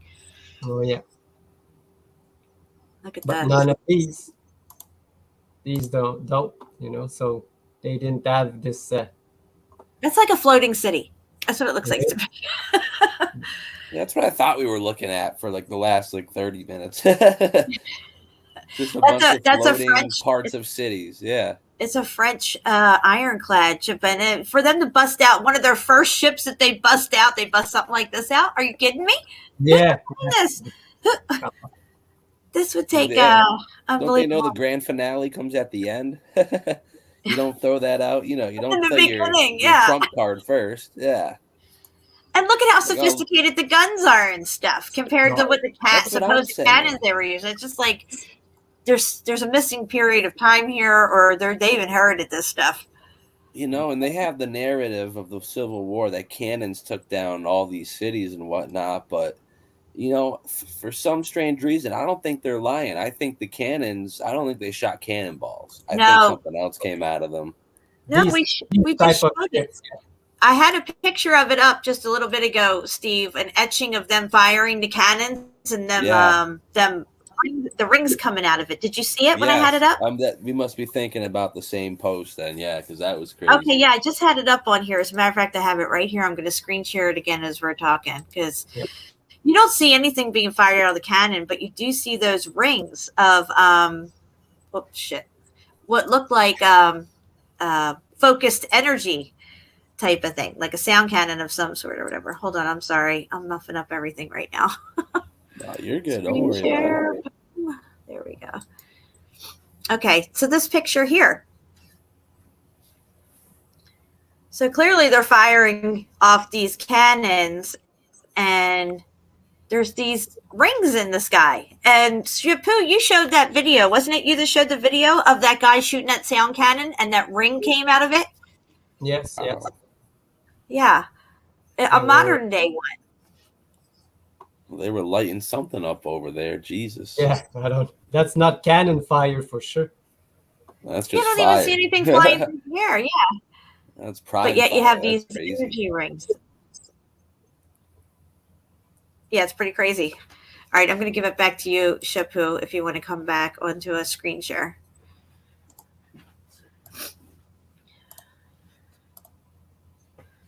That's crazy. But yeah, Jen, I do have work in the morning, so I'm going to have to take off in like 10, 15 minutes. Just going to throw that out. All right, yeah, no problem. Do you have anything you want to screen share, Steve? Not exactly right now. I didn't really get anything too prepared for this. I kind of want to see what you guys were talking about with the boats and whatnot. It's been way more than interesting. Oh, I love this map. This looks like a video game I've played. I'm not even lying. Pretty That's crazy. So crazy. Where do they get those motivations from? You know what I'm saying? Yeah. But there's this one game I used to play as a kid. Side note, real quick. I've talked about this before, Jen. And one of the concept in the game is it's like a plot story, like in the background at all times. There's a star in the sky, and it gets brighter every single day, and it's just approaching and approaching. But the way they kind of like explain it, it's not like a space star or anything. It's just like a planet devastator or something like that. Right. And they're like trying to like go into different realms and unlock ancient keys with. It's crazy, It's pretty much what's happening. Because I don't know if you guys have seen the stars in the skies lately, but those have been wild when we're allowed to see them. Yeah, absolutely. There's some more arcs there. Yeah.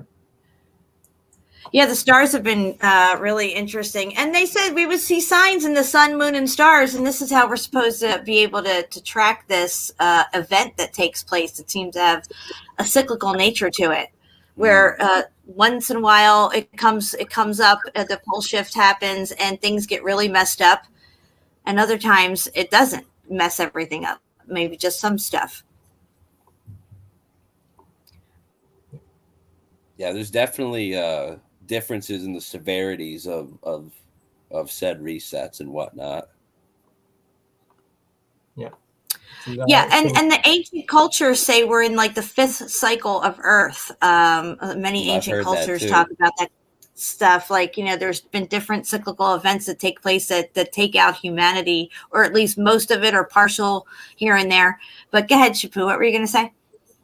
Oh, I just bring this up because I want to say, like, let's say that this was the world before the event happened. We know that probably not like this totally, but some kind of world united, one world working together, you know. But when an event happened, like I said, they came probably from the Northland or the Southlands when it happened. These people, these Iron Republics, and they came in from here, and the first place they could go in, and they set up shop right here. And what we see, France is right here too, Right. and they have all these ships already. Oh, And, yeah. They probably set up their first camp here, but as more people came, they had to go further down. But when they reached the middle, like the Middle Earth, we all already heard this story of Middle Earth. But these were the people where most of them are still, where we can see still remnants of the old world around this ring on the Earth.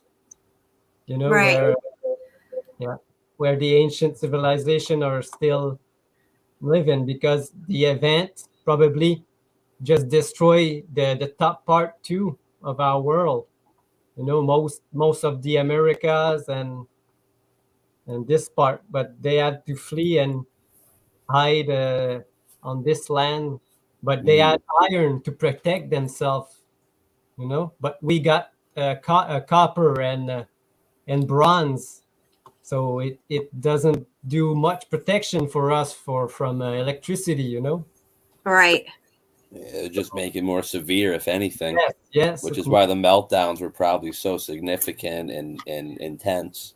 Yeah. But like whoever's in charge of the resets knows, they were tapping into the ether, so they probably it could have been an invisible just plasma layer just through the ether, through the buildings. Yes. It may have been all good, and then next thing you know, you're melting and shit. Yeah. They probably even didn't know what hit them, Like, that's what I'm saying. It would be like without seeing a bomb drop, it'd be getting hit with like the aftershock ascent. You know what I'm saying? Like that ripple or whatever, and it would just dismantle all matter essentially at that rate. Seeing as we are electrical beings, it's incredible. Yes, absolutely. What a time to be alive. Oh, I know. It's just, this is the apocalypse. Everything's being revealed to us. It's just so amazing to try to fit this puzzle all together. I wanted to show this real quick here. Can you see this on the screen? Yes. Hong Kong. This is Hong Kong, 1869, 150 years ago. Wow. Greek and Roman, Greco-Roman buildings everywhere. Yes, looks like the World's Fair. Or actually, look, you know what it looks like to me? It looks like Venice. I was going to say Venice. Yeah, it's got a Venetian kind of look to it. Venetian, I like that. Thought that was interesting. That's incredible. And there was this other building. Gosh, I got to find it. Where the heck is it? Where they just built this new building, but their little hut houses were all around this massive building. It's kind of like a building like this. This is Hong Kong City Hall. Let's just look at this. I mean, are you kidding me? Hong Kong City Hall, 1800s. Where's the people at? There's nobody around. There's one person there walking. Doesn't look too busy. It's the same scene all around the world at this time. Incredible buildings, no roads, no people, no electricity, no nothing, no means of building this building, yet here they are. Yeah. Incredible. Hong Kong in the 1800s. I mean, it just looks like modern day stuff. Yachts. They got yachts. Yeah. That's so crazy. Right. What was the other thing I wanted to show? Here, let me see what this is. Okay, the Great Fleet We had that up already. Yeah. And then we had the same stuff up, Shepu. That's the best when that happens, though. I just don't want to miss anything. There's so much stuff. Let me go here. Okay, look, here's this building. This is back again in Hong Kong or Japan, maybe. Look at their little hut houses. You see this? You got their little hut houses, and then you got this building. Oh shit! I'm so sorry. It's not letting me zoom right on this thing. All right, but you can see it, right? You got this nice big building with this huge fence going all the way around it, right? Now that doesn't look like a component, does it? No. And then you got their little houses over here. This is what they're living in, but they're building that. Are you kidding me right now? This is their houses. Yeah. So yeah, I thought that was pretty funny. Yeah, they can't even build this type of building, you know. It's just doesn't make sense at all. Their houses are made of they're hut houses. Yeah. And then you got this building. And there's no people around. What are they building this thing for? Why don't they build themselves a nice house? That might be an idea. That's probably the post office. Yeah. That's probably the post office. I thought this was interesting. I couldn't figure out a date on this etching, but they're doing this kind of like transport between ships here. It's just unusual. I hadn't seen that in any other etchings or drawings or depictions. But that's pretty dicey right there. Be doing that between two ships in open seas. Oh yeah. There you have it. I don't know what they're transferring people. Stuff. What? Oh, those circular ships. Oh, here's another one of these round ships. Yeah, they're so strange. What's this one called? USS or Russian circular whatever. Ironclad. It's an ironclad. Yeah, look at this. It's circular. Are you kidding me? This is crazy. I know. So what do I got here? You gonna bounce out of here, Steve? Yeah, I can hang on for like 5 more minutes. Still not too late. It's only 8:40. We got hammered with a snowstorm yesterday, and they still haven't plowed our area yet. So I'm assuming gonna have to shovel out the bottom of the driveway again in the morning. So, how many feet did you get? We got hit with like 6 inches, and they plowed, and like 7 more came down, so they're plowing again. Well, they're going to plow again. I hope. Yeah, but it's nothing crazy. It's just light snow, Jen. It's not that not that thick stuff. That light little off the ocean type of storm, I guess, came up to us. That light snow. So I'm thankful for that. Driving's not the best, but I mean, yeah, it's been years since I've driven in snow, man. But I remember one time I lived on a hill, and this car came sliding down the hill and like bumped right into me. It didn't even do much damage. It was pretty slow, but when you just get down them narrow streets and you start sliding, and there's cars on either side of you, it's just ping pong or pinball at that point. Yeah, it's all over after that. So we saw this in a movie. This was The Green Knight, Steve. Now, I like to take pictures when anybody's looking for a movie or whatever. And this was in the movie The Green Knight. It's not an easy movie to watch. It's kind of slow. It's not that great, but it had some interesting stuff in there. And this was in the book. It kind of reminded me of the eclipses and the inner Earth, the black hole sun that would be causing the eclipses. This looks like Polaris, maybe. I'm not sure. And then you have the Ouroboros here, the snake eating its tail kind of thing. And this, anyway, I thought it was interesting. The symbology's there. It looks awfully like the Chinese flag, but I'm sure we'll get flagged for talking about that. Oh. And look, they had this in it. We see this everywhere. When Steve and I covered Circles of Hell and the Starry Heavens, they always had this in it. It's even on CERN's a sculpture at CERN, right, Steve? Mm-hmm. Yeah, I forgot. We got to go over that thing again. Oh, yeah. We'll do a whole show on that next time for sure. But But yeah, my strike should be off my channel either tomorrow or Sunday. So we can definitely get something up and going then. I know Awesome Austin, we wanted to hang out and have a chat too. So I'm sure you more than free to hop along, both of you guys. But yeah, can't wait to get off the naughty list, you know. Yeah, right. It's a permanent naughty list. It's a truth list, you know. I'll take it. You know, they wouldn't censor us if we were wrong. No.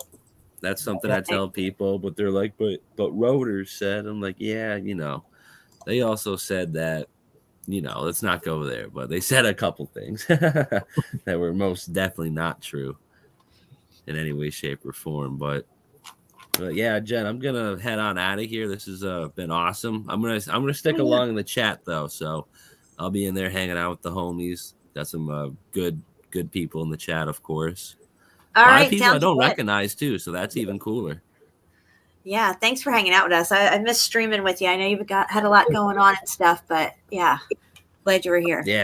Yeah, we'll definitely hit it off again. So yeah, like I said, look out this weekend or, you know, Monday, Tuesday, whatever. We'll be out here streaming, doing our thing. And if the weather, I know it's not going to snow anymore, but if some of the snow can melt away for like Monday or Tuesday, maybe I'll get out there and try to get some more new footage and whatnot. I do have some other stuff I haven't shown yet, but just been looking for the opportunity. Every time I want to show it, I got a strike. Then every time I go live, I forget about it. Oh, that sucks. It's an ongoing circle. Yeah. Yeah, well, you let me know. I would love to join you if you have room on your show for me or me. Definitely let me know what's up. Yeah. Always room. Yeah. But yeah, all right, guys. I'm gonna head out of here. Thanks for having me. You guys are the best, and love you lots. All right, guys. Everybody, sub and bell Steve JMO. His link to his channel is in the description below this live stream, guys. And thank you, Steve. I love you. Yep. Thank you. Love you too. Shepu, you have a good night. All right, buddy. Thank you. You too, man. All right, brother. Be easy. So look at this stuff, Shepu. Here's some Vimanas and some of the Indian temples. Yes. Very Vimana-ish looking. I've always said about these temples, they just look like they could just take right off. They could just take right off. Yes. Yeah. They're the same shape. Yeah. And then they had these, these lightning rod things, these Vajaras or whatever this tech was that they had in their hand that seems to be some type of a weapon or a plasma. I've looked what it meant, the Vajara, what it means. It means diamond electricity, something like that. Oh, there you go. Yeah. It's like a plasma field. Yeah. And then, of course, we have this. This is just happens to be in my pictures, guys. But yeah, that's Noah's Ark right there. In case you didn't know. This is a picture I was looking for earlier. Oh, you found it? So when you're done, just okay. Yep, absolutely. So here's a fireplace, or what they say is a fireplace. But this thing is very techie looking. It's very reminiscent of a cathedral. Things you would see in a cathedral, but this is what they say is a fireplace. Clearly, this is a piece of tech within this building that they have renamed and repurposed as a fireplace. It's historical narrative that these are fireplaces. These are not fireplaces.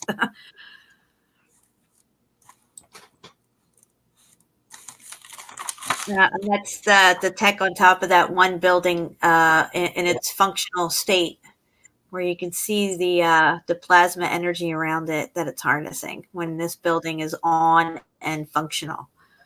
Yeah, and you can still hear the hum. So yep.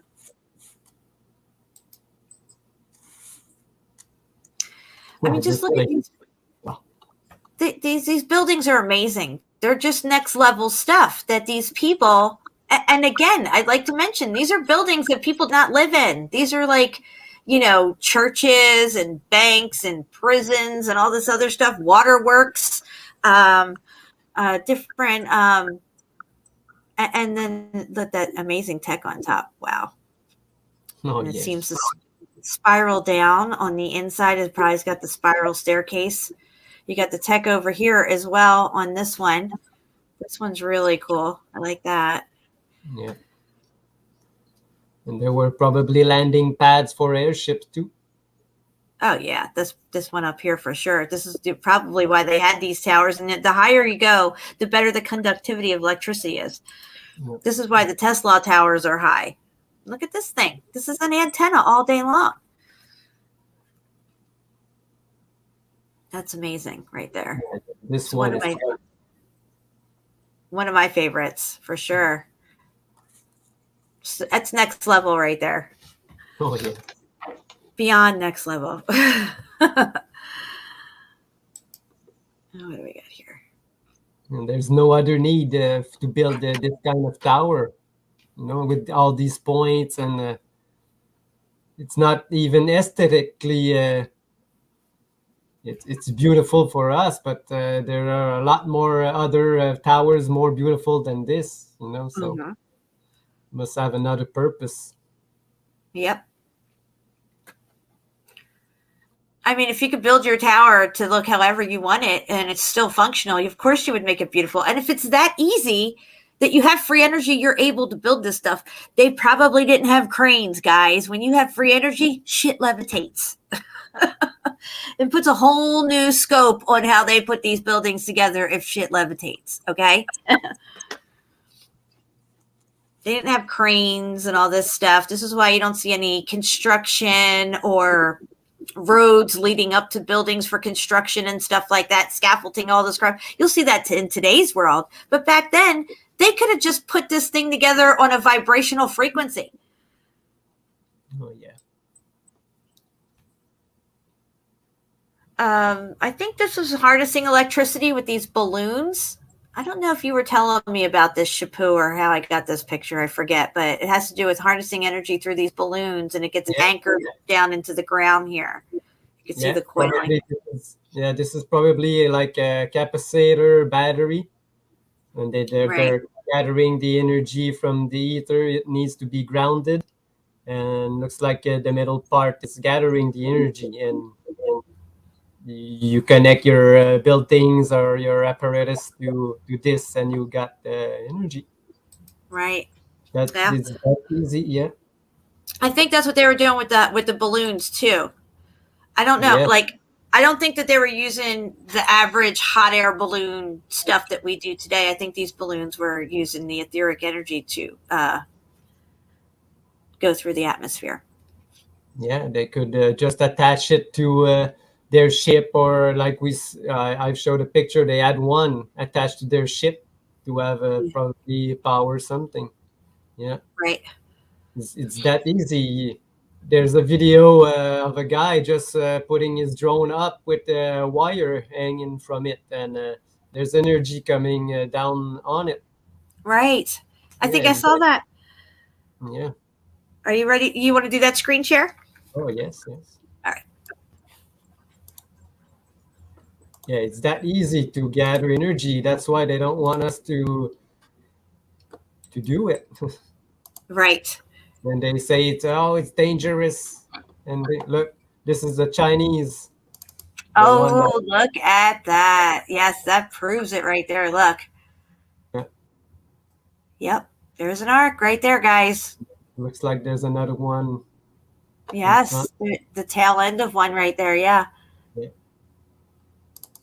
That's a really good one. Older of the orphans that we didn't really look at it, and I don't know. Look again, it's in China. I don't know where all these people are going, but they're moving. They're heading somewhere. It looks like they're moving. Oh, yes, there's garages and yeah. Yeah. Wow, it's like gridlock on that river. And we were talking about these orphanage, and I told you I had some from Hawaii.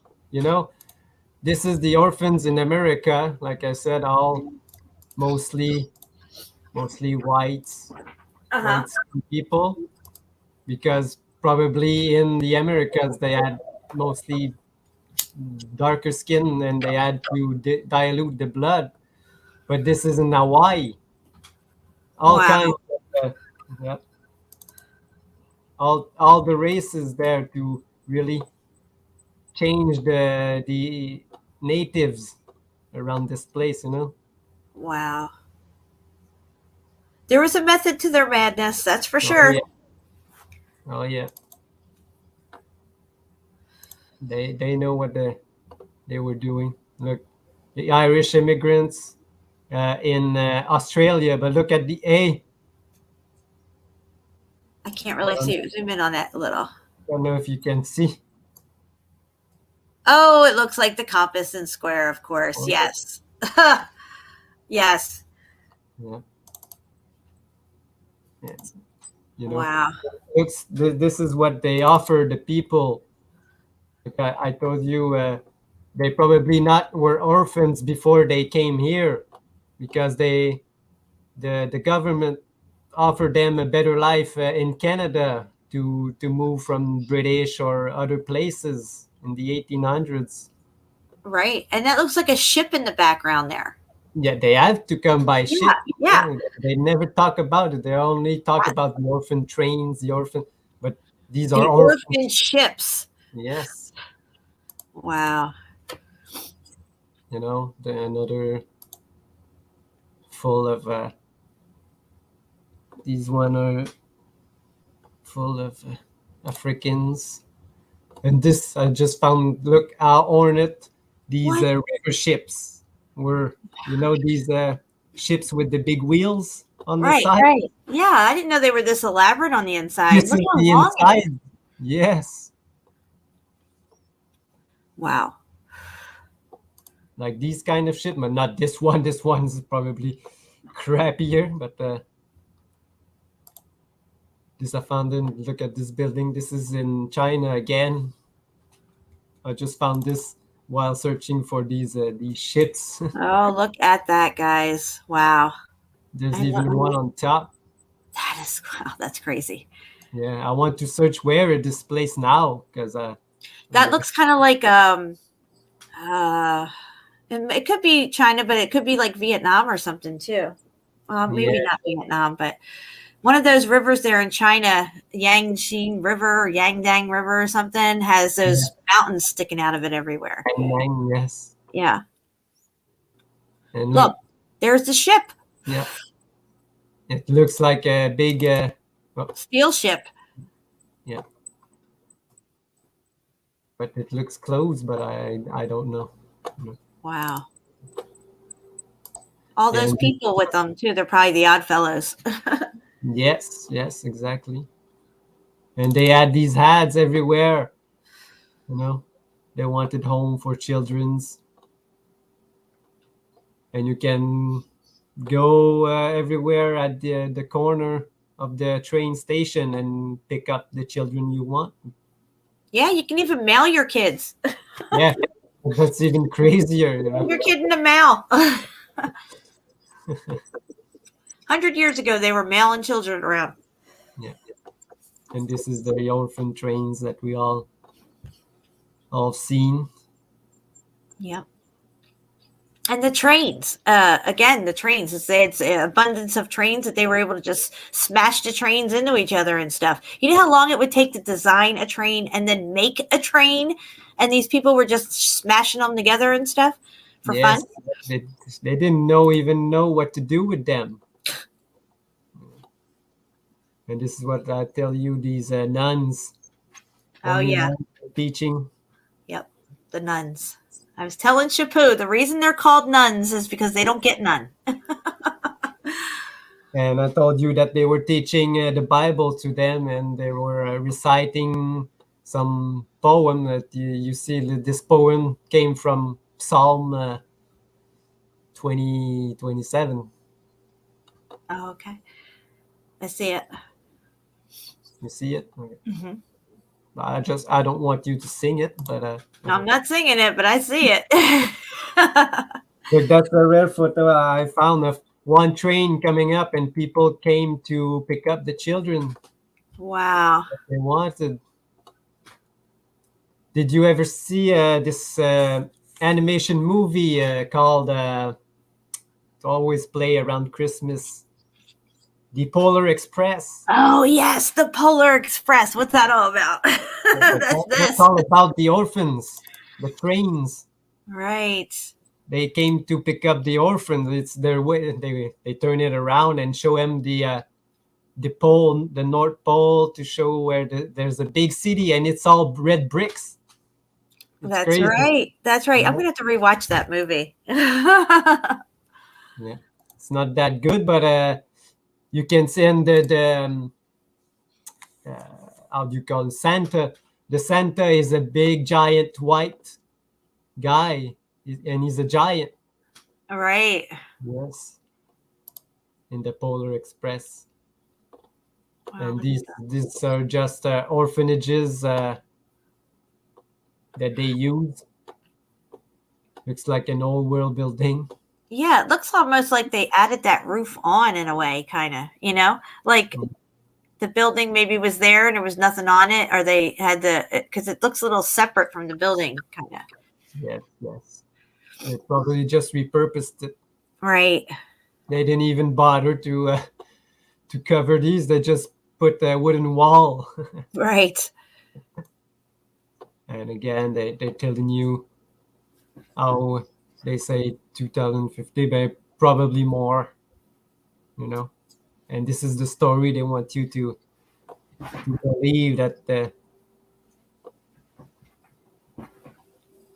What did they say? Some children were pre-assigned, but I don't know if it was true. It's like a lottery, Like you can order your Yes. kids. What, because they can't make children. What happened? If people cannot make children in the U.S., what happened? Yeah.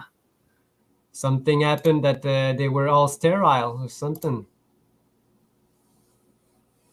So And they who's making all the clothes? I mean, it's just like you never see any factories or anything like that, but yet there's plenty of clothes, plenty of food, plenty of this, plenty of that. But you do just you don't. want to see some clothes factories? Oh yeah. Yes. Okay, I will show. I have some. I thought they were printing presses, but the further I looked, man, they are clothes factories, and they're giant clothes factories. Wow. Yes, and children are working there. They have children working for them in clothes factories. Wow. And that's what they do. These Freemasons overseer the education of these orphans to be the next generation to teach. They're worker bees. Yeah. They were like soldiers. And then these young kids, when they grew up, they were sent all around to teach their teachings. Right. That is what they do to dilute the population, to make people forget about their true history. It's been going. Oh yeah, you talk about these baby incubators from the see, like life begins at the baby incubator. What? No, it begins in some mom somewhere, but these are pretty weird. Yeah, I don't understand the incubator baby stuff. Living babies, like it's something new. Yeah, like, well, what are you gonna have, dead babies? Like, what? You better be living babies. But look, this building is built like a ship. Oh my god, it is, dude. What the fuck? What is going on here? Yeah, I And don't then know. what year is this? I mean, look at the car. It's got to be the 20s. Yeah, this one is from the 20s. The fair from the 20s. I don't remember which one it is. These were the incubators. Yep. And they had like 3 babies in there, not just one. They had like 3 of them. Yeah, I've got one that is jam packed. Oh my God, are you kidding me? Not this one. This. Like a popcorn machine. Yeah, this one. Popping out babies. Yeah, exactly 3 babies, like you said. I mean, wow. What's this guy wearing on his head? Oh no, is that a woven basket hat? I just listened to some shit about some woven basket hats. Yes. And what is I can't even read what is. Let me see if I can get my magnifier out and look at this. I will zoom for you. But it says yeah, I have no idea. EQBATA. Maybe they Incubator. Oh yeah, incubator, but written in the different way. Yeah, it's not like normal looking. And it says tragic something. Sorry. Can't really read it. No, this probably in another language. But here it's written London and Berlin, so the incubator company.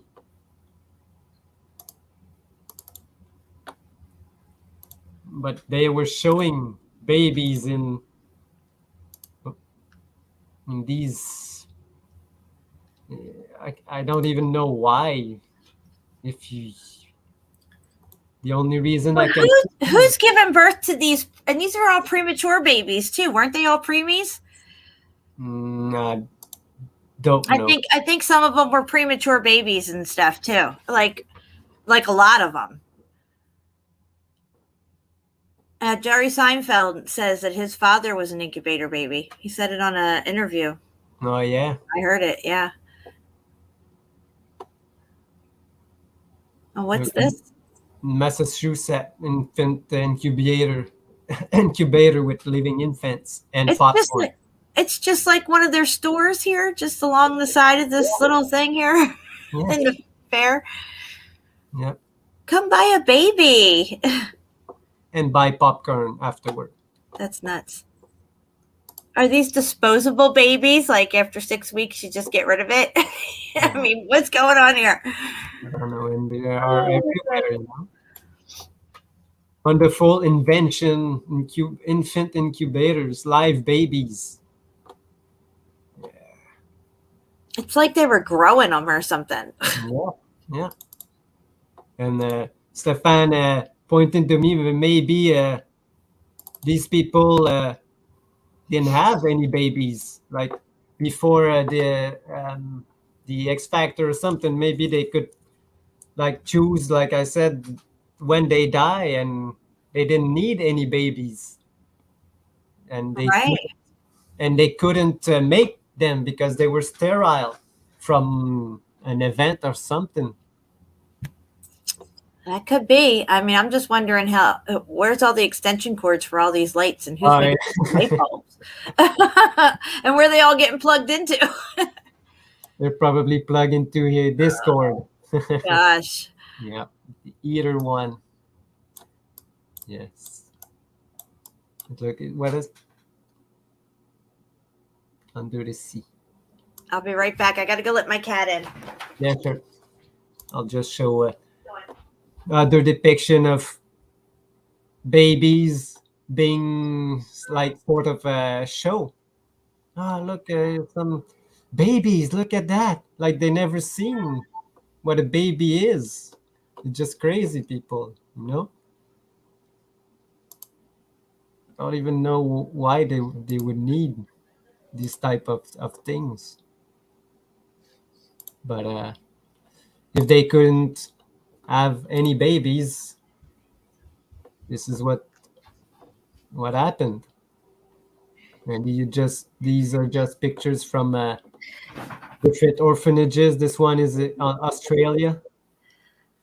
Oh, that's a creepy looking building. That's an orphanage in Australia.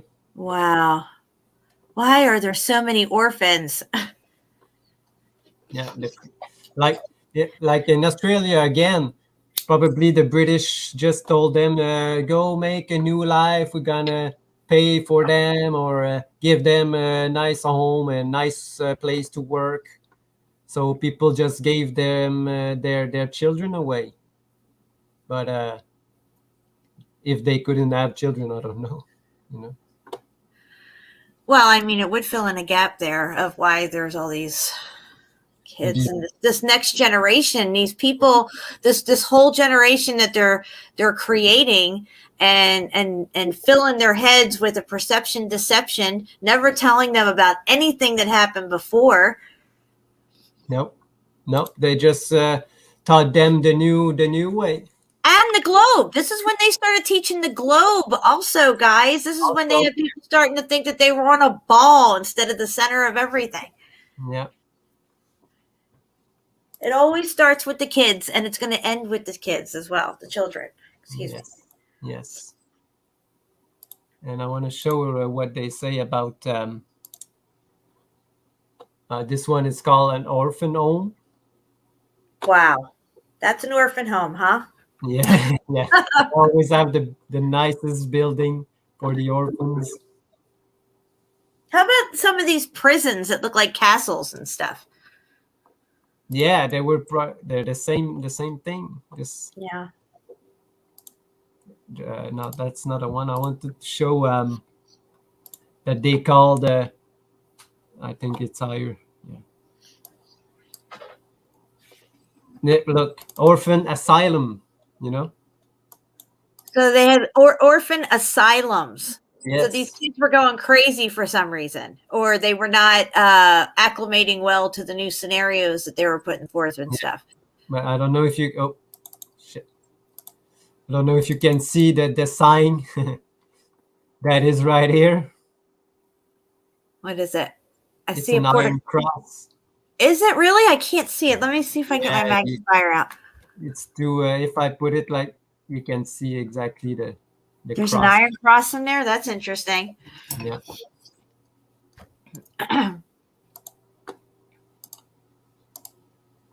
But I think I showed already these ones. So if anybody doesn't know, the Foo Fighters are supposedly these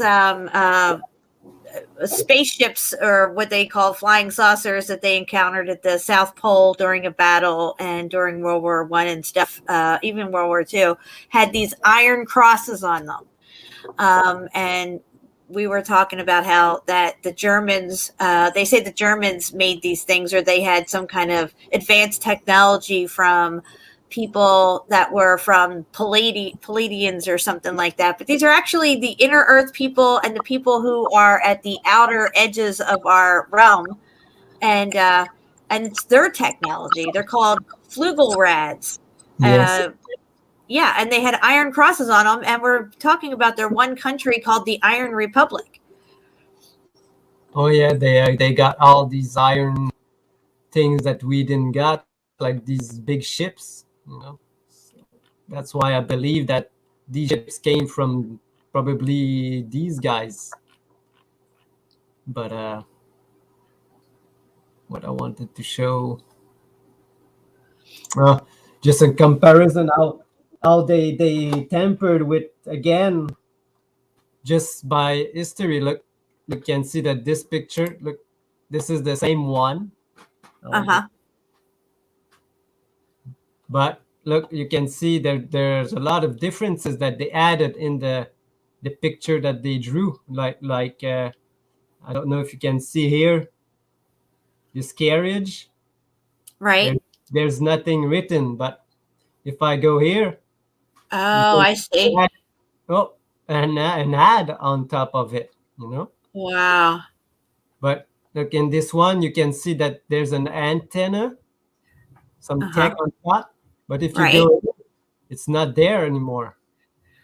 So here, adding signs on the carts and all this stuff like that is trying to give the illusion that these people are more industrious than we are led to believe. Like, you know, if you do that with the picture, you erase a few things here and there, add a few things here and there.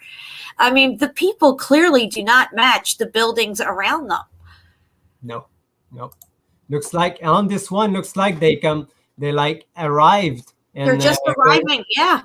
But if you look at this one, looks like, oh no, they're just His daily life. He has a daily grind. Yeah. And you can see here that it looks like there's some kind of statue in the building, but if you can see here, there is none. Right. Wow. That's just one example of how they tampered with history and the pictures and paintings. Like I show you. Oh no, we didn't even make a show when I show you these etchings that they tampered with. You remember? Right. That Yes. they changed. Yeah. And you know the building in Brussels that you just showed earlier? Yes. They say this is the foundation. This is when they were building it, or is it destroyed here? Do they look their building? They say this is where they are building it, but Okay, so can you scroll in, zoom in a little on these those square walls in the distance there, right near the church? Yeah, it looks like Pumapunku a little bit. Those doorways. Look at this thing. Get the heck out of here. these arches and these suns. They look like they're digging something out. I mean, that is not. How are you building anything with all this stuff everywhere? And look at this rubble, Jen. Something Yeah. has been destroyed here. yeah, You see? and they could show you a picture like this and be like, "Here it's being built," and then, "Oh, here it's all finished." But look right here, it's the remain of a wall too, and right here, you can see some bricks left. Oh yeah. Wait, just 2 seconds. And see, Oh. Yep, I see it. yeah. So this is. They say this is when they build it. They built it. All Huh. the scaffoldings and all these molds. No, it's crazy. This building, you know. Look how old it looks. Where are the molds coming from? Who's doing the molds? All this stuff. Look at this thing. Look at it. My God. It's gonna be my next post because it's so nice. It's Now, is this still here? This building, or is No. it gone now? It's gone now. They destroyed it probably 100 years ago. This building reminds me of that map that you just had up. It kind of like that Candyland looking map. Yes. Yeah, it kind of looks like it would fit into that kind of thing, where it's got this extended like amphitheater curve to it around it and stuff. There's that ship again from the French. I can't say the name of the ship, but guys, this thing is so massive. Like literally, it's hard to even get in the whole picture. Oh yeah. This is the one you sent me the site for it, and you said, "Look, it's the same ship." Yeah. Yeah. Yeah, this building is just massive. You know, why'd you build? It's just crazy. Yeah, literally, it's insane. And they say they built it in less than 6 years. Of course. It took them 199 years to build the Leaning Tower of Pisa. That piece of shit, right? That piece. They couldn't get it right then, right? But you know, and then in 568 or something, they build Hagia Sophia in 500, AD. They're busting that thing out, and that only took like 5 years to build, and they built this thing in 5 years or whatever. But you can see, I'm gonna zoom on the top. Man, I don't know why my computer's so slow tonight. Somebody's coming in late, I think, here. They said Hulk prison ships. But yeah, we just covered the Hulk prison ships. And I don't think that they were prison ships. They may have been repurposed later on, some of them as prison ships. But I think they were actually arks. If you look up Noah's Ark, they look exactly like the prison ships. But you can see they destroyed the tent. Yeah, how does a fire get started up there? I don't know. And they have rebuilt it today. Oh my Exactly God, the look same. at that thing. Look at that. Wow. You know that's real gold up there too.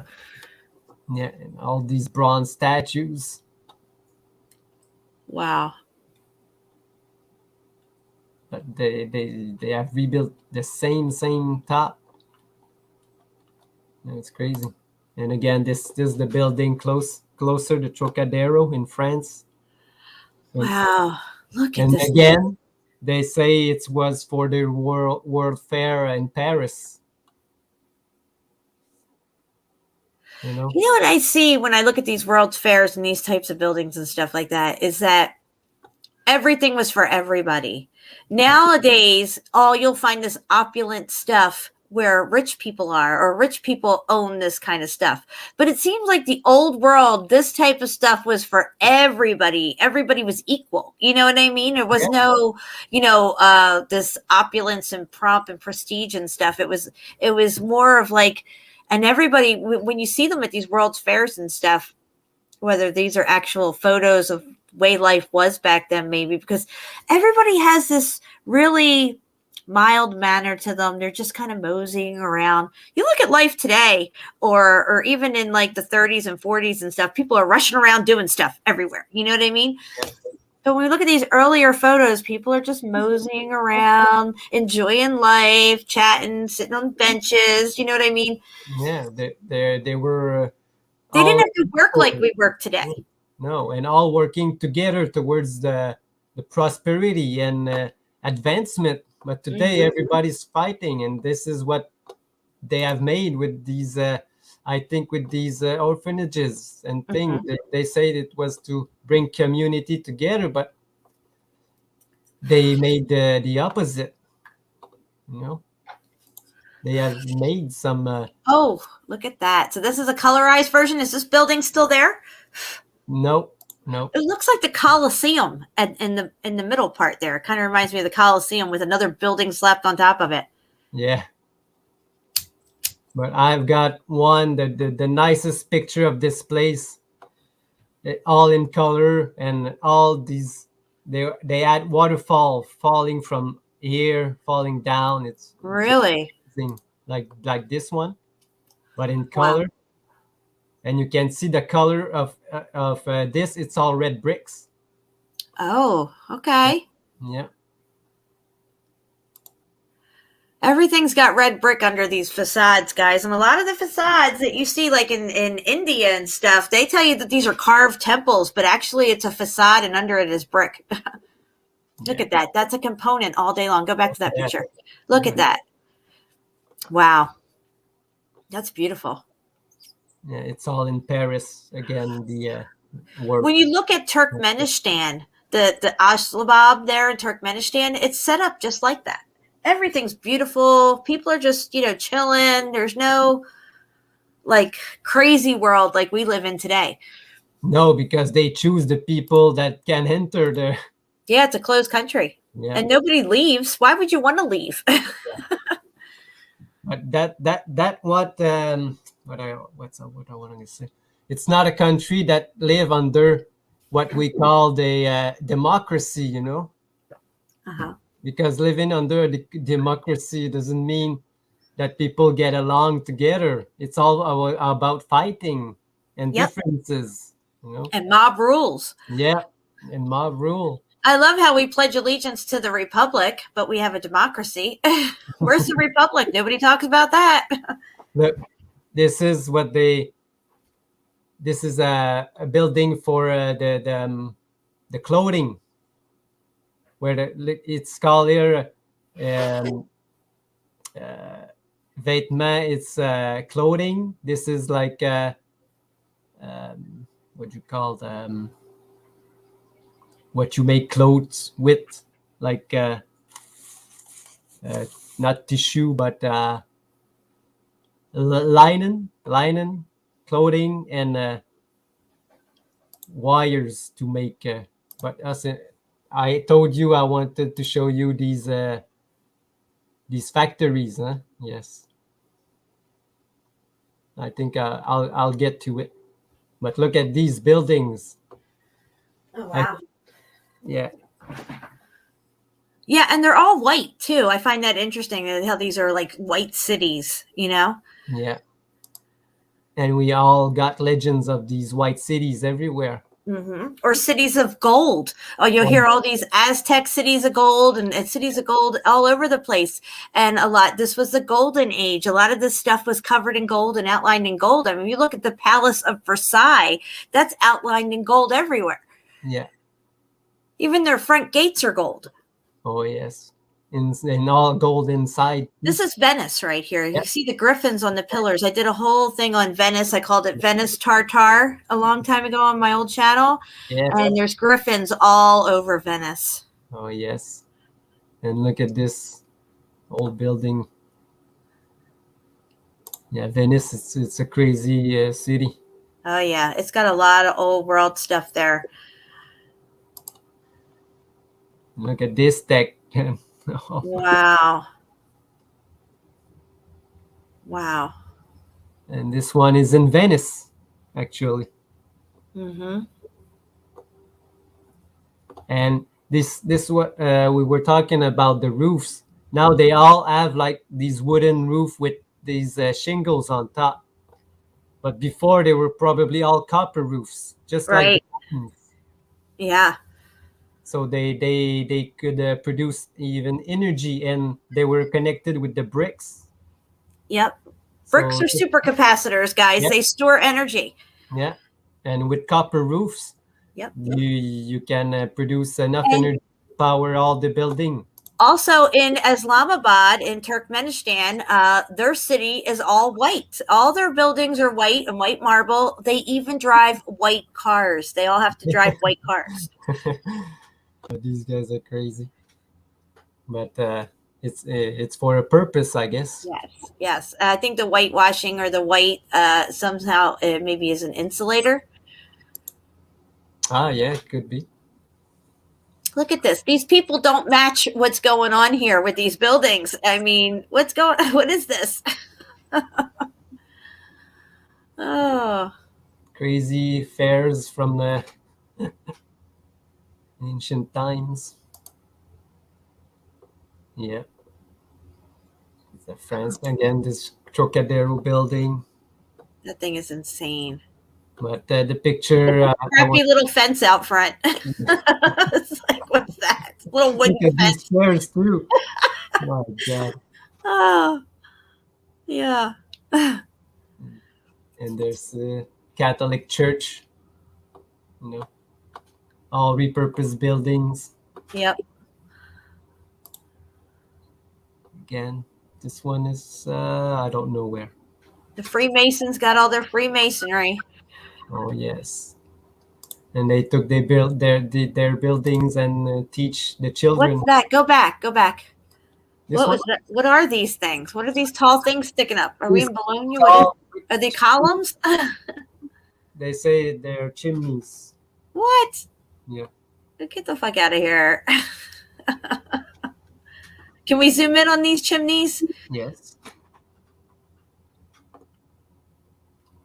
That's strange. So there's some, is this a building that's been destroyed? There's the brick. I see it. Okay.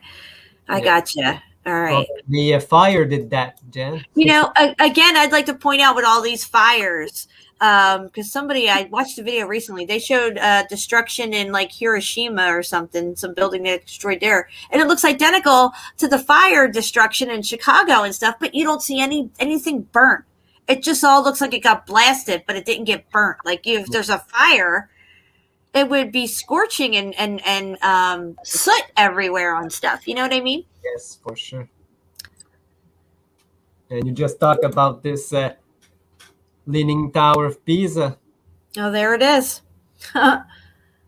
200 years. That's what they got.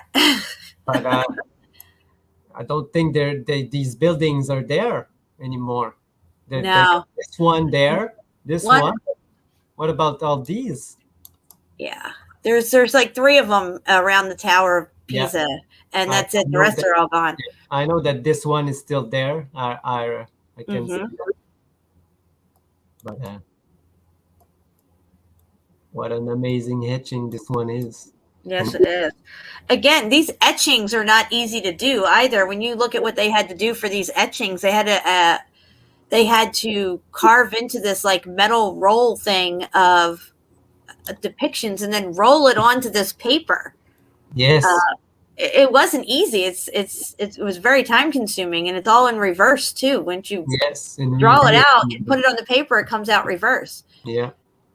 It's just really hard work to do if you don't know what you're doing. So these people knew. And it's not like there's some school out that teaches everybody how to do this stuff. These are like supposedly first timers that got it all right. I mean, if you screw up an etching, I mean, you can't just crumble up your paper and start over again. You got to start over all again. Yeah.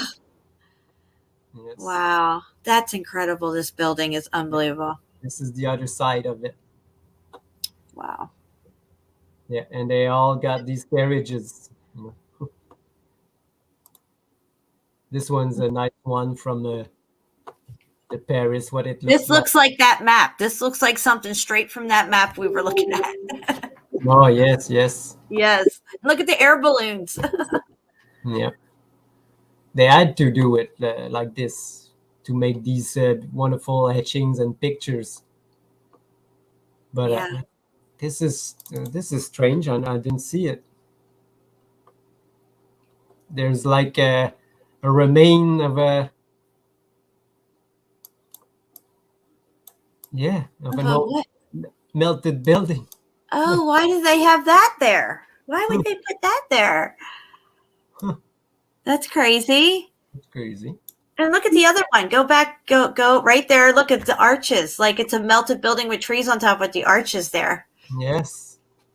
That's so, strange. Yeah, that's strange. Maybe they want just showing that these were buildings because it's all buildings around. They're showing buildings. Yes. Pretty strange. But Really good stuff. sorry. Like again, a nice view from nothing's is there anymore. I think I got a comparison on the group of today's look. It's not even like this. Not even close. It's all destroyed. Wow. Because the view Look of at that, guys. That's incredible right there. Can you zoom in on that centerpiece? Because it shows the top of it. Yes, this picture is pretty big. Yeah. Wow, look at that. It looks like a fucking machine. Wow. That's crazy looking. Look at these two towers on either side. This is massive. Oh, yes. Even the whole area. I mean, the whole place is just so built out. Yes. You can see it goes for miles and miles away. Yeah, no curve there. No. And look. Look at that. What is that temple right there? Look at that thing. It's a golden pagoda. It is, dude. It's like that stupid. It's like Chimney Rock. Yes. But it was for the World's Fair, so they say they build all these buildings to show people what they were doing all over the just world. so they could tear it all down. Yes.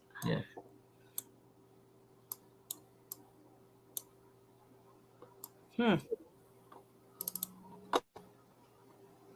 And it looks so well established. The trees are all grown up there and everything. It's not like it's newly planted stuff. It just looks like it's been there. It's just been there. You don't just And plant these kind of trees. And they come in, they clean it up, they trim it down, clean it up, whitewash this stuff, and then show it off, and then take it all down. Yes. I mean, look at this. Look at how ornate and elaborate and opulent this is. This is just over the top. This is like some heavenly architecture or something. If I went to heaven, I would think I would see shit like this there. I mean,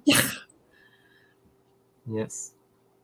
Just look at it. It's like a Fabergé egg or something. Yes. Yes. 1889. That's another thing. We should get into that too one day, because these Fabergé eggs and the type of ornate jewelry from these time frames, 1600s, 1500s. When you look at the jewelry and stuff from the Russian czars and stuff and their family bloodlines and everything, it is. I mean, it's head scratching. Is as if as we try to figure out how they built this stuff, I'm trying to figure out how the hell they made this jewelry and stuff. Yeah, we can look at it. I've got plenty of them because I look at them probably last show, because I wanted to show that the world is kind of a Fabergé egg.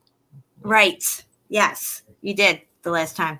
Yeah, I just showed one, but I had many of them saved, and there's even one that you can open up, and it's the world inside. Get out. Yeah, we'll do all that, a whole show on that, get into all that, because there's a lot of stuff that I want to tackle about that jewelry and stuff. I remember some sites to look at, but look at this. What is this? Just a depiction of the old world before us. Yeah. The event. This is a mountain now. Right, exactly. I'm going to get ready to get out of here soon. I got to pick my husband up in a little bit. Okay. I want just to show you. Wait for the next one, I guess. Oh, yeah. We'll be back on again probably in a day or two. We'll probably do something. Yes. It was a really good show. We covered a lot of stuff, guys. If you came in late on the back end of stuff, you're going to have to rewind. Shepu, thank you for everything. I really appreciate you hanging out and doing these shows with me. And we're going to do a lot more shows together as well. Well, thank you, Jen, because from the 2-3 years that I've been listening to you, I was every time I was, oh man, I wish I could be there with her. I would say something about this stuff, and now it's happening. So now it's happening. Yes, I love it. I love it. My dream. Yeah. I want to thank everybody who hung out with us tonight. I think we were up to 72 or around 77 people at one point watching. That's pretty good for this channel. I haven't been up to that many people watching since my other channel got taken down. Guys, if you haven't subbed and belled my backup channel, just look up Domestic Truther 69. That is my backup channel. And I'm also on ORPHAN under the TruthSeeker69 and Odysee as well. Also, please make sure you sub and bell Shepu. His channel, Fruit Kiss, is linked in the show notes below this live stream. Make sure everybody subs and bells his channel. And also, if you'd like to join in Mountains or Melted Brick Buildings Facebook page, so Shepu runs that page, and I'm a moderator there. We'll make sure you get in. There's amazing posts there all the time. Last time I checked, I think it was around 23,000 subscribers to that page now. So that's really good. Yeah. It's going pretty well. And you can friend me on Facebook too. If you got Facebook, I post a lot of things that are not mountain bricks related. So you can. Yeah. Yeah, and thank you. Everybody's saying they love the show. It was outstanding. And I have gotten a lot of really good feedback of the stuff that we've been presenting. Hey, Juan. And thank you, Daryl. I'll give John a shout out for you. Thank you.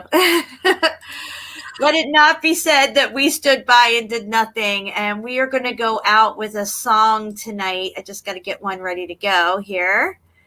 Shepu, again, thank you. I love you. And we will be back together again here on the show probably in a couple of days. I'm going to get some information together on the jewelry and stuff. I have to go back into my notes and see all these sites that I had. But anyway, I'm going to take us out with a song. I love you guys. And like I said, let it not be said that we stood by. Thank Go ahead. Jen. Love you too. I love you. Yes. We're out of here. False news has become all too common on social media. More alarming, some media outlets publish these same fake stories without checking facts first. The sharing of biased and false news has become all too common on social media. More alarming, some media outlets publish these same fake stories without checking facts first. Unfortunately,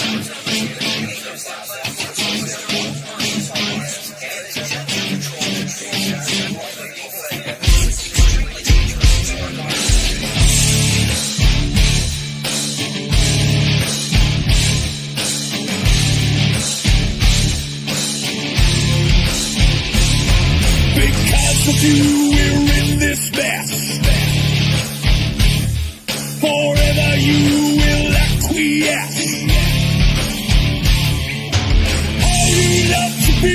deceived. Whatever they tell you, you believe.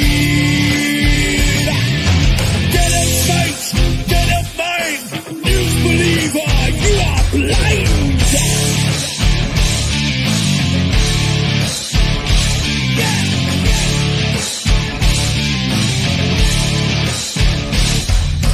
Critical thinker, you are not. Never independent thought. Busting through your paradigm. Hypnotized with pantomime. Regurgitating all you hear. Spread your terror, spread your fear. Never your mind to be free. Never your eyes will ever see. Lick the boot of tyranny, begging for your slavery. They who have remote control, the cheat know your very soul. Salute to the great deceiver, television watching news believer.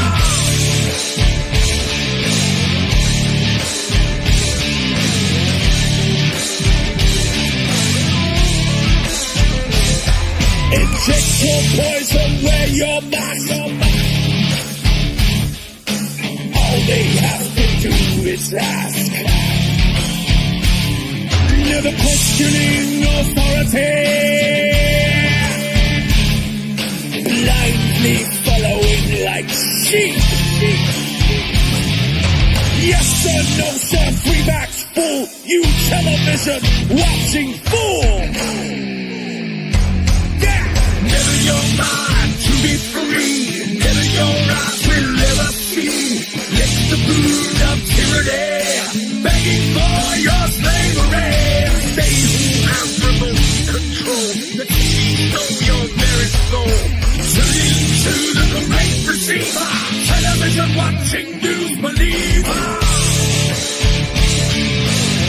This is extremely dangerous to our democracy. Extremely dangerous to our democracy. This is extremely dangerous to our democracy. This is extremely dangerous to our democracy. This is extremely dangerous to our democracy. This is extremely dangerous to our democracy. In their world forever locked. Into their world forever boxed. Reality you leave behind. A prisoner of your own mind. However you will be deceived, never ever to be free. Never your mind to be free. Never your eyes will ever see. Lick the boot of tyranny, begging for your slavery. They who have remote control, the cheat know your very soul. Salute to the great deceiver, television watching news believer. Never your mind to be free. Never your eyes